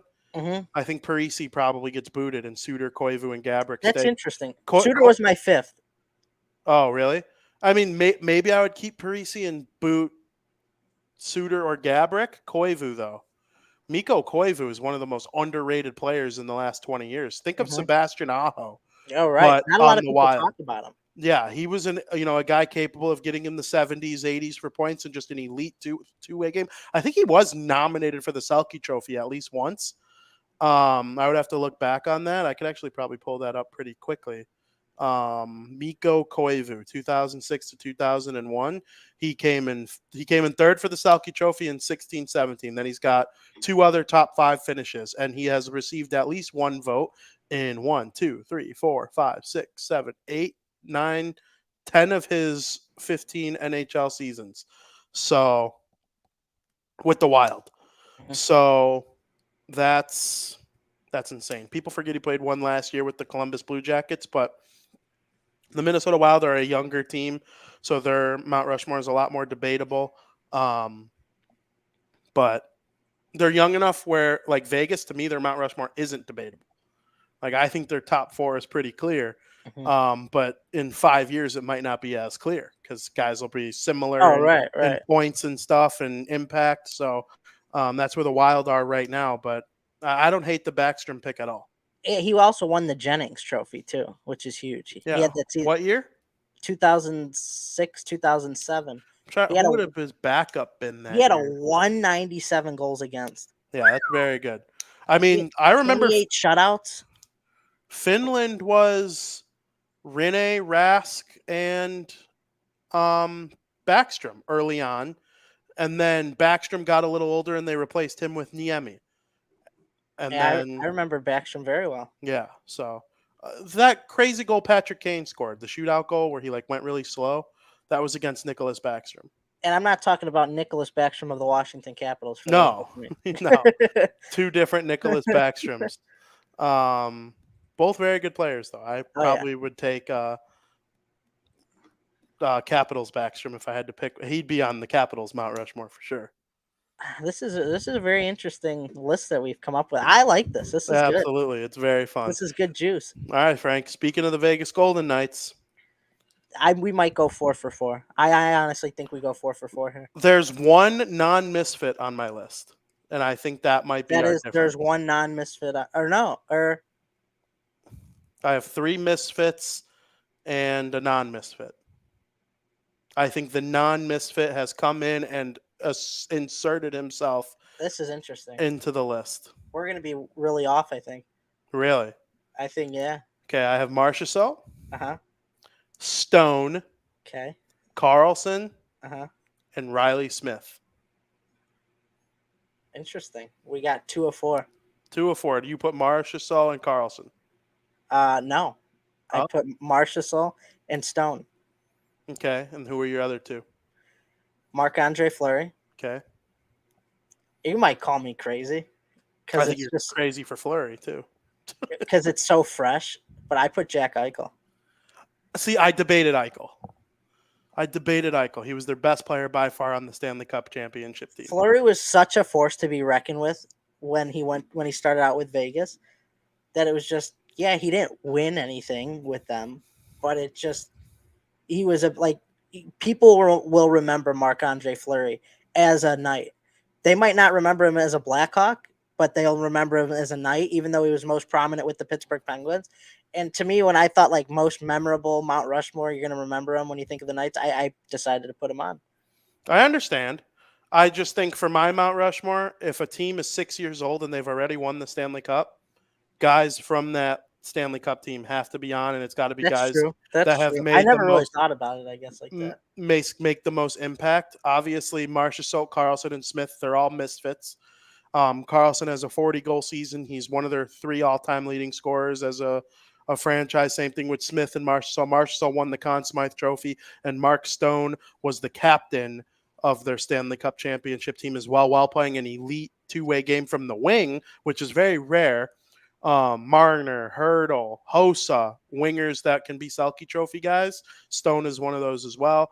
I just think the world of those 4. Your list is not bad. I think Eichel will be in the George Washington spot 10 years from now. I thought about Carlson, and then I'm like, he's good, but he's been on such a decline, and it's like the past few seasons, and it's like, is that Mount Rushmore worthy? Like, you won the cup with them, yeah, but you were on such a decline. It's like, I felt like Jack Eichel was more memorable than William Karlsson in their cup run and stuff like that. And that's what ultimately led me from taking off Karlsson and slipping in Eichel, even though he's only been with the team not that long. Yeah. Players like Wild Bill always fascinate me because I think you can't win cups without them. Mm-hmm. Like, he's so good on both ends of the ice. I think he sacrifices offense for defense. And in the playoffs, that brought out more offense in him. He had like 9 goals, right? Like in the playoffs. He was unbelievable. And he gave that speech at the parade. You want to talk about players for the team who are memorable. I think William Karlsson is right there as well. But I do agree with you that if I had him and Smith last, Smith probably comes off the list first as the years go on, because this list will be very different in 10 years. Oh, yeah. But Smith is now a member of the Pittsburgh Penguins. So we'll see how he does playing alongside either Sidney or Gino. But it should be fun to watch either way. I enjoy this Vegas Golden Knights franchise. Mm-hmm. I agree. Frank, the New Jersey Devils. Well, this should be interesting because I was debating 5, but I had to choose 4. They have 5 retired numbers. I think there's 5 to debate from. I agree. I got Martin Brodeur, best Devil of all time, perhaps the best goalie of all time, probably is the best goalie of all time.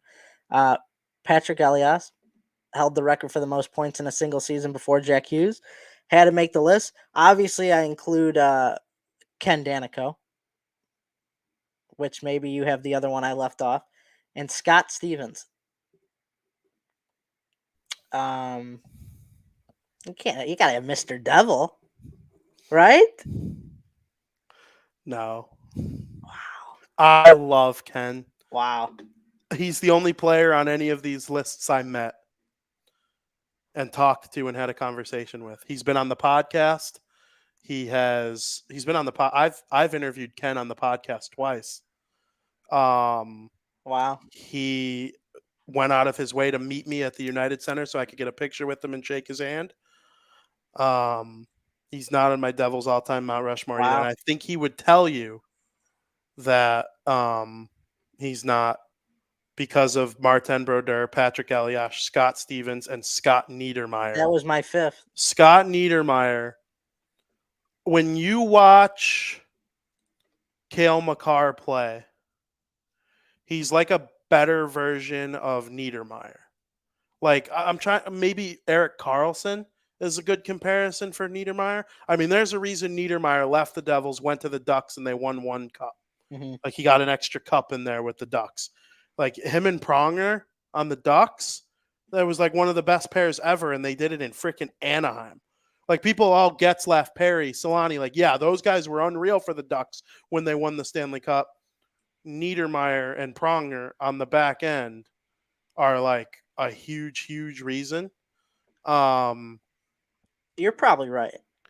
I might not. I don't think I'm guaranteed right. Danico is well deserved. They have 5 retired Niedermeyer number. made more of an impact with the Devils, though. It depends what you consider an impact. Offensively. Offensively, it's unquestionable. Right. But like Danico, he was the heart and soul of the team. Like he's Mr. Devil. I'm arguing for your list here, just so you don't feel like No, right, because I right. think your list is possible. I'm trying. Would I remove Stevens or Niedermeyer? I honestly, this is gonna sound freaking crazy. You're gonna think I'm fucking insane for this. I would bump Eliash for Dano if I had to Wow. bump someone for Dano. The Devils in the 90s and early 2000s, they were built on goaltending and defense. Eliash is their all-time leading scorer. That's going to get broken. I think there are 2 Devils that end up with more points than Eliash. One wears number 86 and one wears number 13. Shit, who knows what Brattenmeyer and Luke Hughes and all them end up doing anyway too. But I think of all the older teams, the Devils is the most likely to change soon. But I don't hate your list though, including Dano. I love Ken Danico. I have a Ken Danico shirt. I don't have an Elias shirt. Now, Yeah, Bro Durr is like, yeah, right. Chalk. yeah, but yeah, but yeah. Niedermeyer probably makes it. What's making you flip?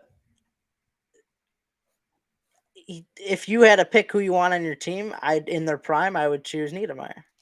100%. It's not even close. Yeah. And that's what's making me flip. Like the Mount Rushmore is the best, your franchise best players. Yeah. Danico's, iconic, but I don't know. I get that. It's tough. He's iconic. I think, listen, and I agree with Tom. I was a huge Eliash fan too. I watched Eliash the most and Brodeur out of all of them because I was on the younger side for Niedermeyer, Stevens, and Danico. But, I mean, even at the end of his career, Dano was like a healthy scratch for a couple of the Stanley Cup final games in 2003, and they put him in Game 7 against the Ducks. Against the Ducks. And it was like a huge rallying cry. Like, we got to win it for Dano. And I don't know. I would go with my Mount Rushmore here, though. I would too. I the more we talk about it. But yeah. And I'm very capable of flipping to yours. I would take off Tim Horton and put Sittler for the Leafs. The only thing Danico had going for him is he's the all-time leader in career games for the Devils. He is Mr. Devil. I mean, Yeah. Well, Brodeur played 9 games with the Blues. Eliash is a career Devil. Stevens was with a couple other teams. I think he was with Montreal and St. Louis. And then Niedermeyer played with the Ducks. Like Danico, he's just like, I want to play for the Devils. Yeah. I think that's part of the reason why I was leaning towards him. But if I'm building a cup contender, I would probably start with these 4. Yeah, I would. Yeah. Jack Hughes gets on it one day. I hope he sure gets on it one day.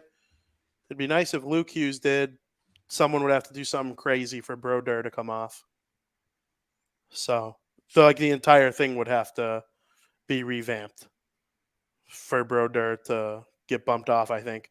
And then there's still also the nostalgia thing that people are always obsessed with nostalgia too. So like if a Devils goalie came in and won 10 cups, they still wouldn't admit he was better than Brodeur. Like people are incapable of clearly seeing that McDavid is significantly better than Gretzky and Lemieux. But we got to hold our childhood to our hearts. That's what it's all about. Frank, the Chicago Blackhawks, you ready for me to make some people mad? We'll see. I don't know if we'll be far off. Maybe we won't. And maybe there's a little personal bias here. There is a member of Chicago Blackhawks lore that wasn't a good person. Let's hear it.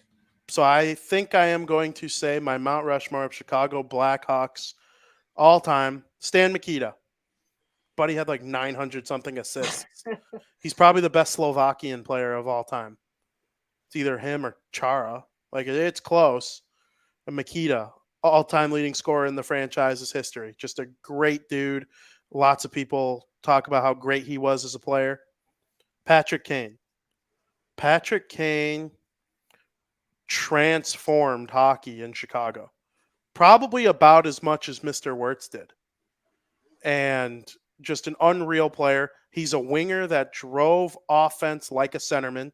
Very difficult. There's about 5 of those guys in the NHL right now. That's it. Mm-hmm. Marner. Not even Ovechkin. Ovechkin needs to be fed to score tons of goals. He's got a great shot. He doesn't drive offense. But Patrick Kane, he was just an unreal catalyst of offense on a great team. Jonathan Toews. Jonathan Toews was like a diet Bergeron. He did everything right in his prime. He was good in the offensive zone, the defensive zone, the neutral zone. He had a knack for scoring huge goals. He never was first or second on the team in goals, but he was always first or second of teams on the team in goals in the playoffs. And like overtime winners and huge goals late in games to get them tied or give the Hawks the lead late. Probably right there for the greatest captain in the history of the sport. And Selke Trophy, captain of 3 cup teams on a team that was dead before his arrival. And then my 4th, it's Duncan Keith, man. It's Duncan Keith. Wow. The greatest defenseman in the history of the team. I don't believe they win a single Stanley Cup without Duncan Keith. You can get lucky and win a cup without your top center if they got hurt. The Lightning won in the bubble without Stamkos. You can win without your top scoring winger. Okay, it happens all the time. If the Avalanche would have won this cup this year without Landeskog, would you have cried of shock? No, you wouldn't. They win nothing without Duncan Keith. He's the best defenseman of his era. He's arguably a top 5 defenseman all time. I don't think people realize how good and important Duncan Keith was to the Chicago Blackhawks. I think he's the most important piece on 3 Stanley Cup teams. Not the best, most skilled piece, most important piece, Duncan Keith, Mount Rushmore, Blackhawks. Wow. That's insane. We had 2. Kane and Mikita. Yeah. Bobby Hall is just unbelievable. I don't know how you didn't have Bobby Hall on their team. I mean, 12-time All-Star. Won the Art Ross 3 times. Overrated. I mean, he's got over 1,100 points. Domestic abuser. Yeah, but I mean, I get what you're saying. We're not saying Mount Rushmore of necessarily good people. We're saying just according to the game. I mean, I'm not going to take him off the list because of that. I didn't. Won the Hart Trophy twice, on top of the Art Ross 3 times. I mean, the stuff he did is just unbelievable, to be honest with you. And then the other one, Tony Esposito, Vezina 3 times. Keith. Obviously, Taves my favorite player of all time. And I'm being non-biased here because I didn't have him on my list, and I could have. But it's just, obviously, we didn't get to witness the stuff that they did back then. But, Esposito had a great debut. Winning the Vezina 3 times is very tough to do. If somebody won the Vezina 3 times nowadays, we'd probably have him on the Mount Rushmore, right? Of a list. I have a theory for that, but yeah. But yeah, times were different, you're going to say. But you play in the era you were born in. I mean, they didn't get to choose the era they were born in. They just played the way they did. And to me, that's the reason, I have those players. I don't even know how to explain what I'm trying to say, but it's not a bad Mount Rushmore. No, but I would be 5th on mine, and Tony would probably be 6th.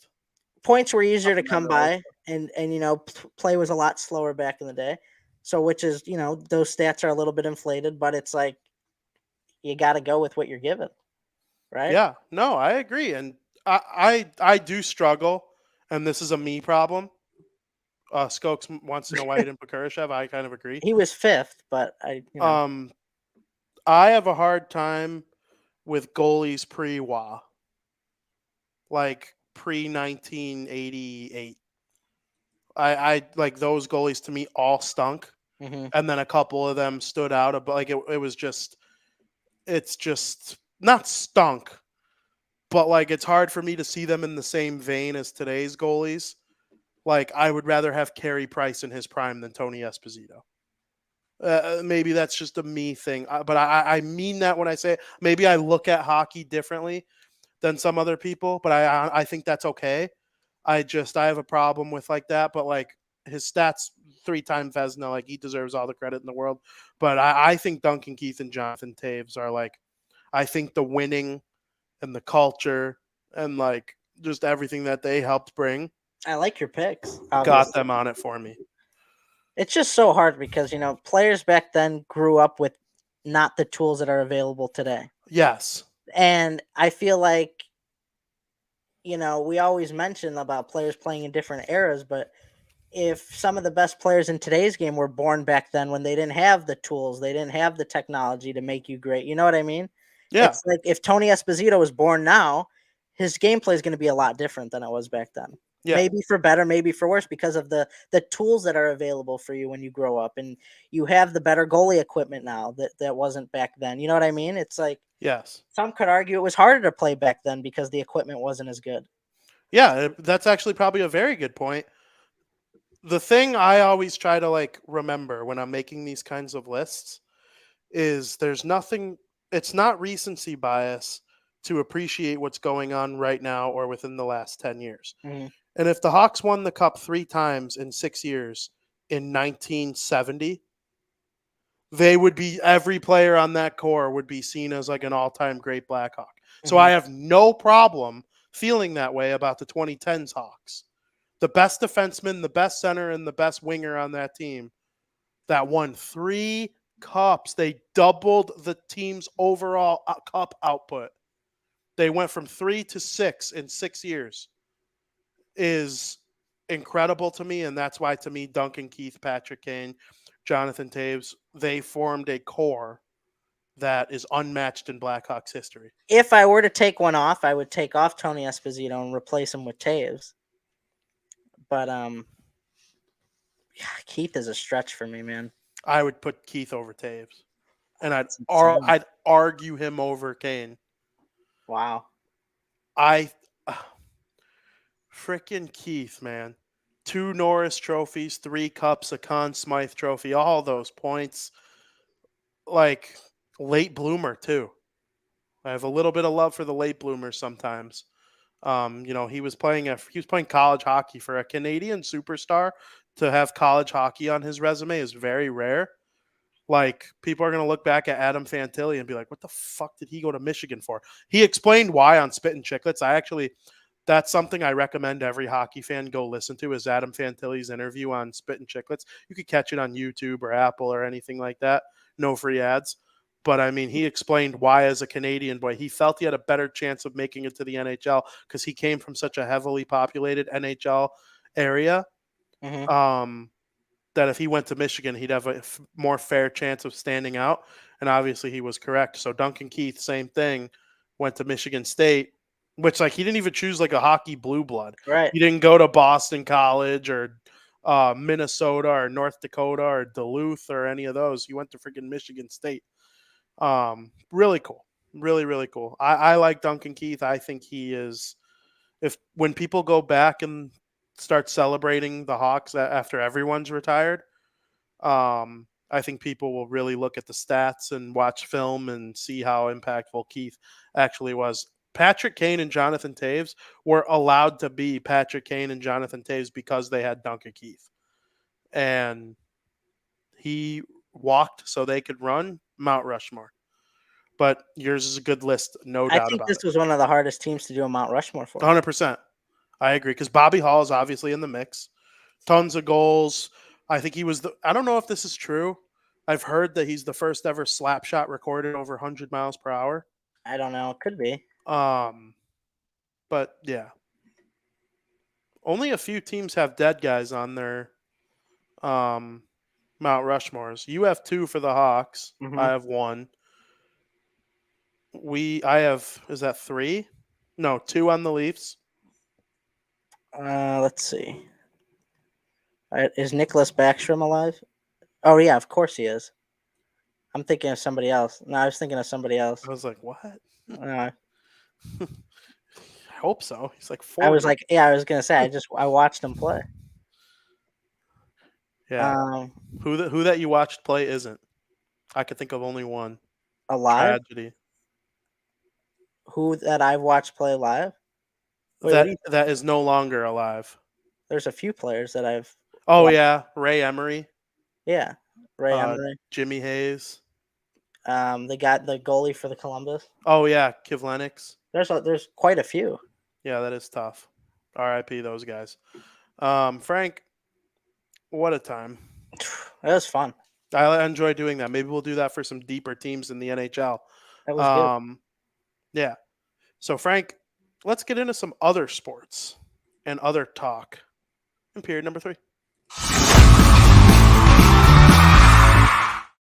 Football has started today.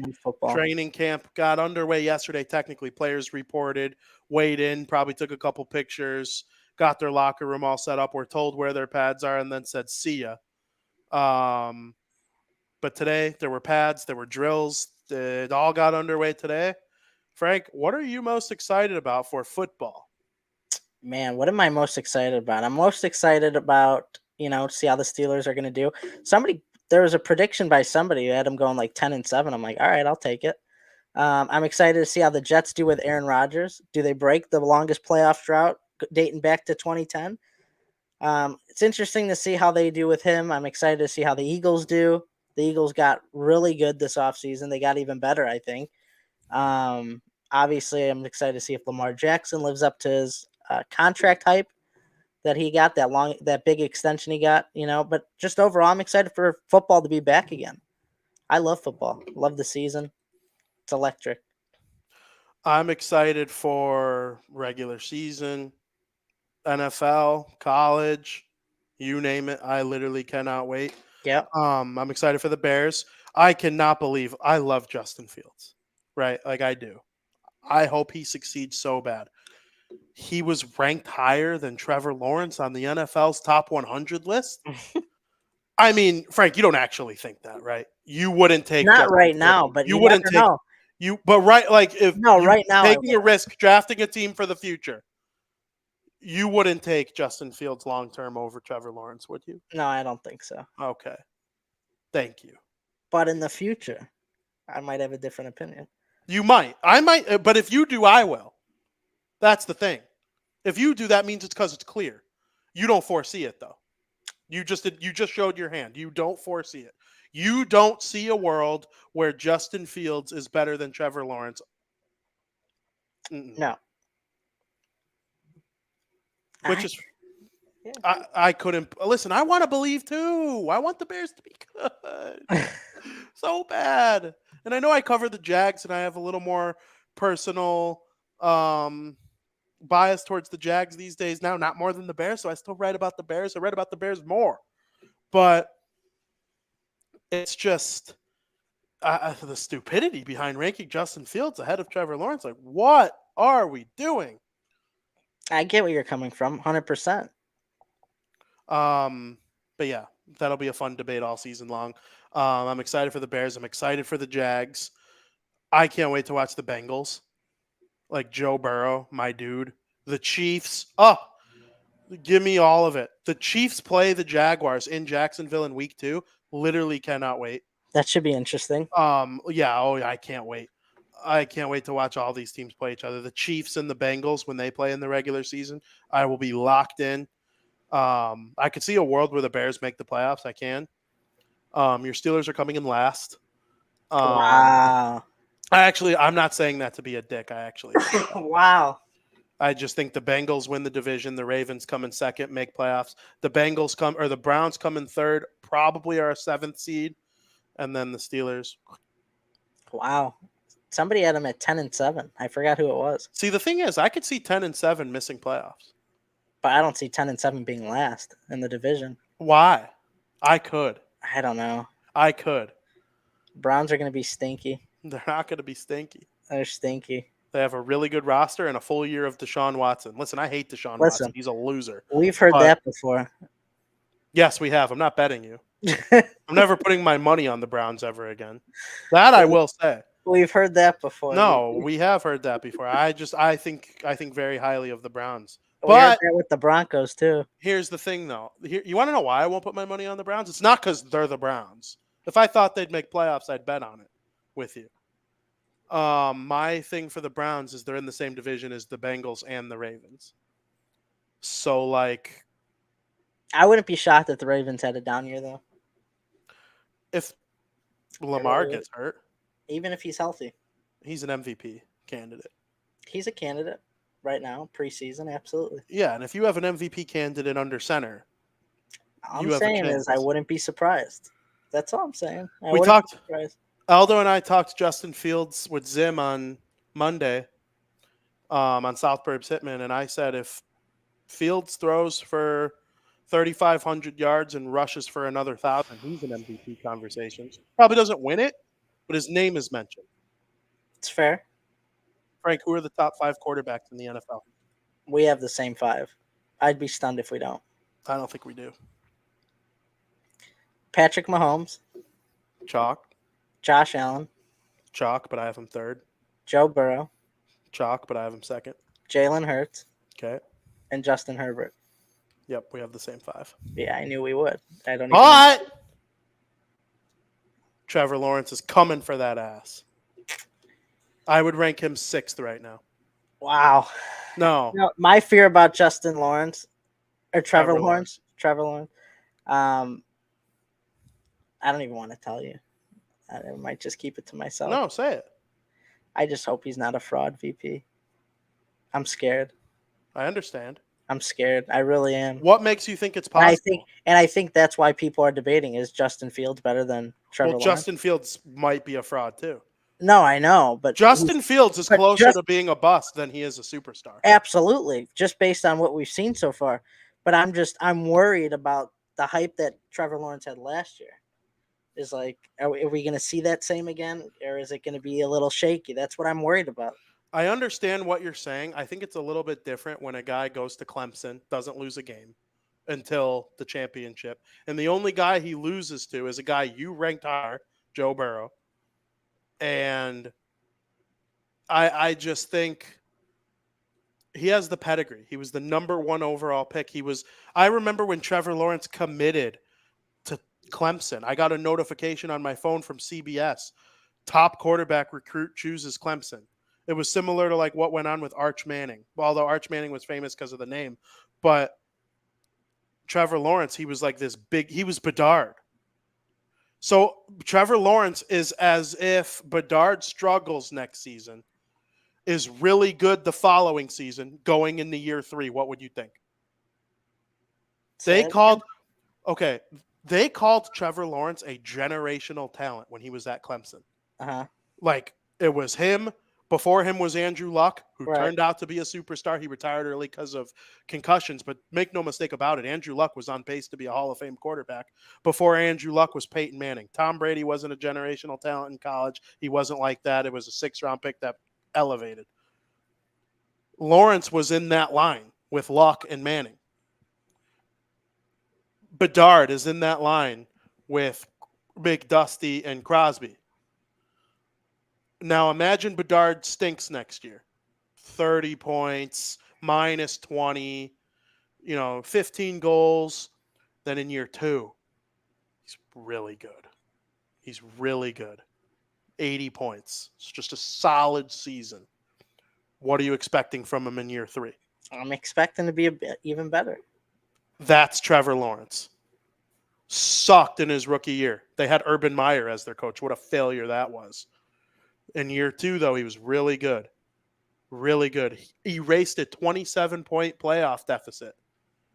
Now you're coming into year 3. I have a hard time seeing him as a fraud.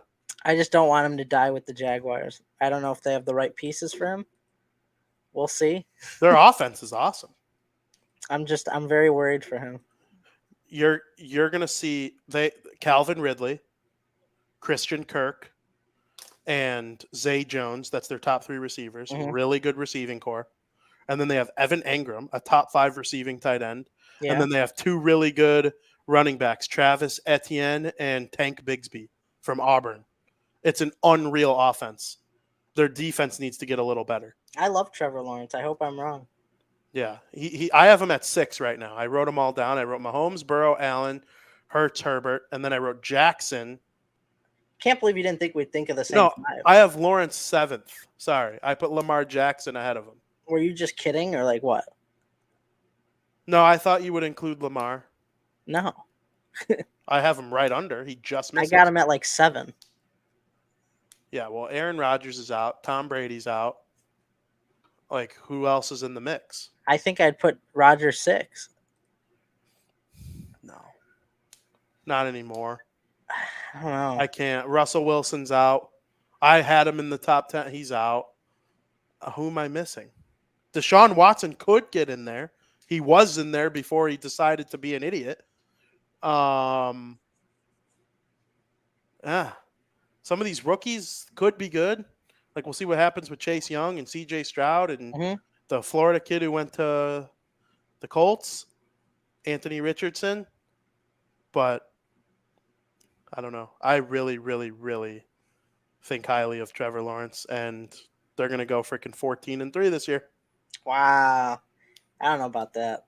I disagree with that. 14-3 is a stretch, but they're going to win.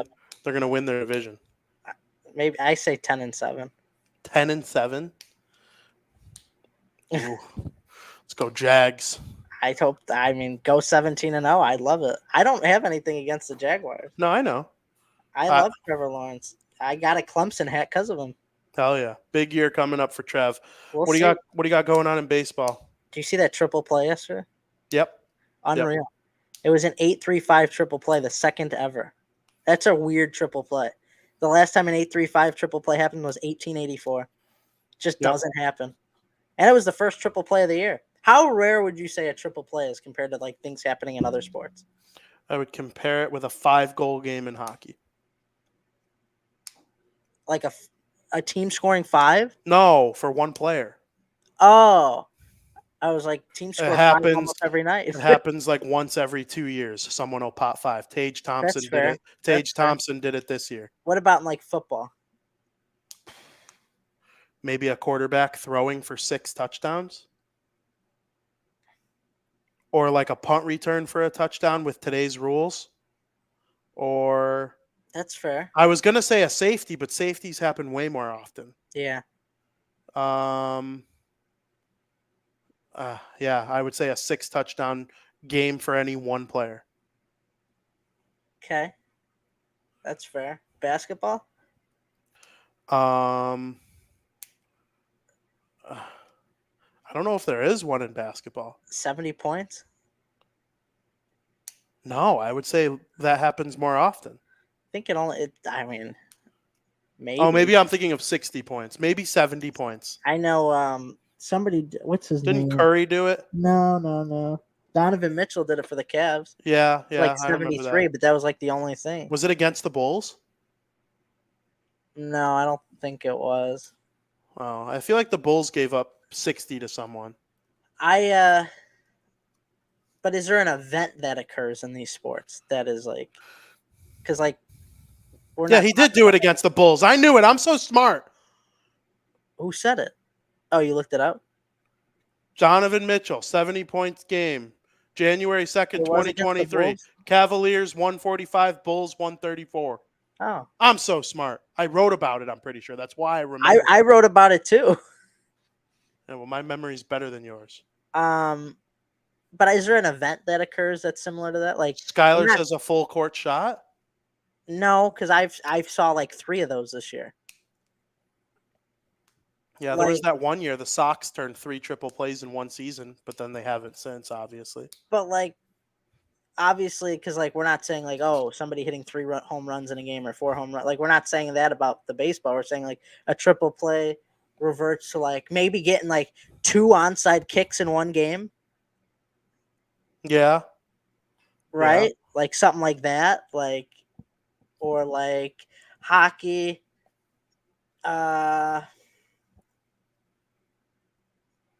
Multiple shorthanded goals. but that happens. Yeah. Maybe 3 shorthanded goals, which I've seen a couple times. Yeah. I I don't don't know. know. Or a goalie goal? People plays more frequent. It is. Yeah.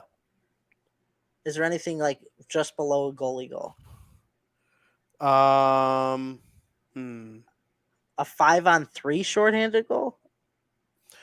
I can only recall seeing that one time ever. Brian Gibbons did it. Who were the Devils playing? Was it the Ducks? See? Maybe It something was like the that. Ducks. Yeah, something like that. It was Pretty cool to interesting. see. Absolutely. What about the Crosstown Classic?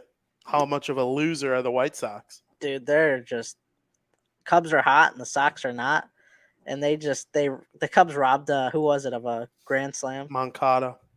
that was Suzuki. rough. It For was you. rough. And if you're interested in baseball, coming up right when we're done here on the Barroom Network is a very special Wednesday edition of Crosstown Crosstalk. Wow. I pre-recorded it this morning, and it is ready to rock Wow. for all of you looking for trade deadline news and a preview of tonight's game between the Cubs and the White Sox, and a recap of yesterday's game between the Cubs and the White Sox. Very much looking forward to watching that as I go to the pool and watch it from the pool because I'm done working for the day once this show is over. Frank, what are you watching this weekend? I'm actually on Friday. Me and G are going with her aunt and uncle to the air show in Oshkosh, Wisconsin. Cool. So that'll be fun. I'll be watching a lot of different types of planes. Also going to be watching the Secret Invasion finale tonight. I can't wait. This show is unbelievable. Hell yeah. Also going to be watching tonight the Big Brother 25 special. That'll be insane. I can't wait. And this is also the last Wednesday without Big Brother, so I'm stoked. I literally can't wait for Big Brother. Literally Next cannot Wednesday. wait. Hell yeah. You should watch the special or tape it or something. Or Yeah, I wonder if it'll be on Paramount Plus after it's done. it could be potentially. I would watch it 100%. I'm excited. Yeah, for sure. I very rarely watch Big Brother live. I watch it within a couple hours every single time. Like that show I was really good with last year, and I'm very excited for this season. So, yes, I will be watching that as well. I saw Barbie. It was outstanding. I would give it a 84 out of 100. It's not bad. It's a good movie.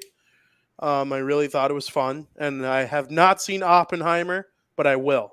I want to very see soon. it. I want to see it very badly. Dylan says it's the best movie of the year. I kind of want to see it before our next show. Is kind of where I'm at. So we'll see if I'm able to do that.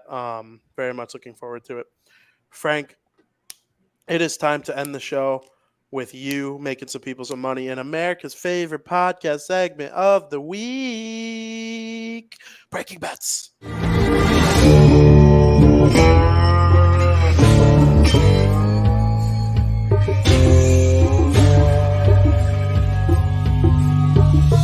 Where's my money, bitch?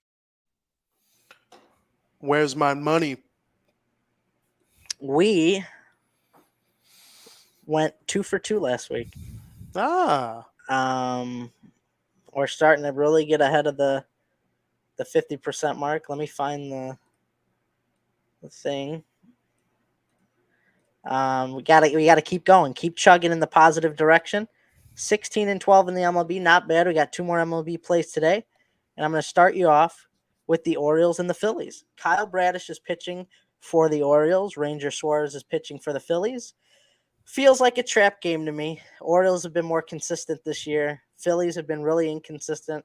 It's kind of been annoying because I got Trey Turner in fantasy, and he's been not that great. But it's kind of been annoying to watch this Phillies team. However, Ranger Suarez has been up and down, but like I said, it feels like a trap. He's had his good moments. He's had his bad moments. But it seems everybody loves the Phillies tonight. And when everybody loves the Phillies, when it's very rarely a pick'em, like it's a pick'em and everybody's on one team, I don't like that. I go the other way. I'm just not buying it. Phillies are only 7 games over 500. This is a big moment. They need this game more than the Orioles do. And the Phillies money line's minus 115. You're getting them at home. It's a fair price. I'm just going to go with them because I feel like we're being trapped here. So I like the Phillies money line at minus 115. The other game is the Crosstown Cup between the Cubs and the White Sox. Marcus Stroman's going for the Cubs. Lance Lynn's going for the White Sox. Maybe. Yeah. Maybe, unless he's traded. But as of right now, that's the way it stands. The Cubs have strung together a few wins. I can't trust the White Sox this year. Lance Lynn has been awful. I mean, this team is just, when you think they're close to a win, they just don't perform well. They don't perform well when he's pitching. He's got a 6.18 ERA. I mean, there's just nothing's clicking right with them. I mean, however, this is, like I said, the Crosstown Cup Series, so they may have extra incentives to beat their crosstown rivals in this game and get a win. However, I just can't back them, and you're getting the Cubs at a tremendous, great price at -110. I wouldn't be able. There's not enough value here to take the White Sox. If the White Sox were maybe like +140, +150, sure, you take them because it's a rivalry game and anything can happen in a rivalry game. But when it once again, we're at a pick'em here. They've been so bad, I just can't take them at a pick'em. I'm not getting good enough value. So I like the Cubs money line at -110. Those are my two picks. We will see what happens. Yeah, I can't wait for the White Sox to shove it down your ass tonight. They might. Just kidding. Anything happens in a rivalry game. But rivalry even if they records win, are thrown out the window. Frank, they're 20 games under 500. Even if they win, I'm not going to care. Matter. And I loved people trolling me last night about the Cubs winning, like on Twitter and stuff. And I'm going to say to them the same thing they said to me when I was happy that the White Sox beat them in 21. Oh, congrats on beating a AAA team. Idiots. Every team's a Major League Baseball team, and you should be happy when they win and pissed when they lose. Damage in October, right? Idiots. Isn't that what they said? Yeah. Who said that again? Was that Rick Hahn? Rick Hahn, and he talked to me at the parade. You know, what parade? The clown parade, you fucking asshole. Yeah, we'll see what happens. I hope they trade everyone. But yeah, and you can hear me get into a deeper conversation about that. And today's upcoming episode of Crosstown Crosstalk, which is going to air very shortly after this is over. And I hope everybody enjoys watching it. And you can listen to Gabriel Talk Football, which aired right before this show. So we had a run of 3 great shows here at the Barroom Network. And I'm very excited for all of you to hear them. And hear me out, people. We do great things at this network. If you got a problem with me, if you got a problem with Frank, just shut up. You have no clue. There's a reason we're doing this podcast and you're not. If you want to sit there and talk all your junk on twitter.com, you assholes, don't come at me. You read my stuff. I'm not reading your stuff. You're reading mine. Jerk face. VP's hot right now. Oh, I'm hot. Don't come at me with smoke unless you want fire. Tell me I don't know anything about baseball. Who you talking to? Watch my show coming up next on the Barroom Network. For Frankie Mueller, I'm Vinny Parisi. As always, thank you for listening. Wow, that was quick. VP transitioned.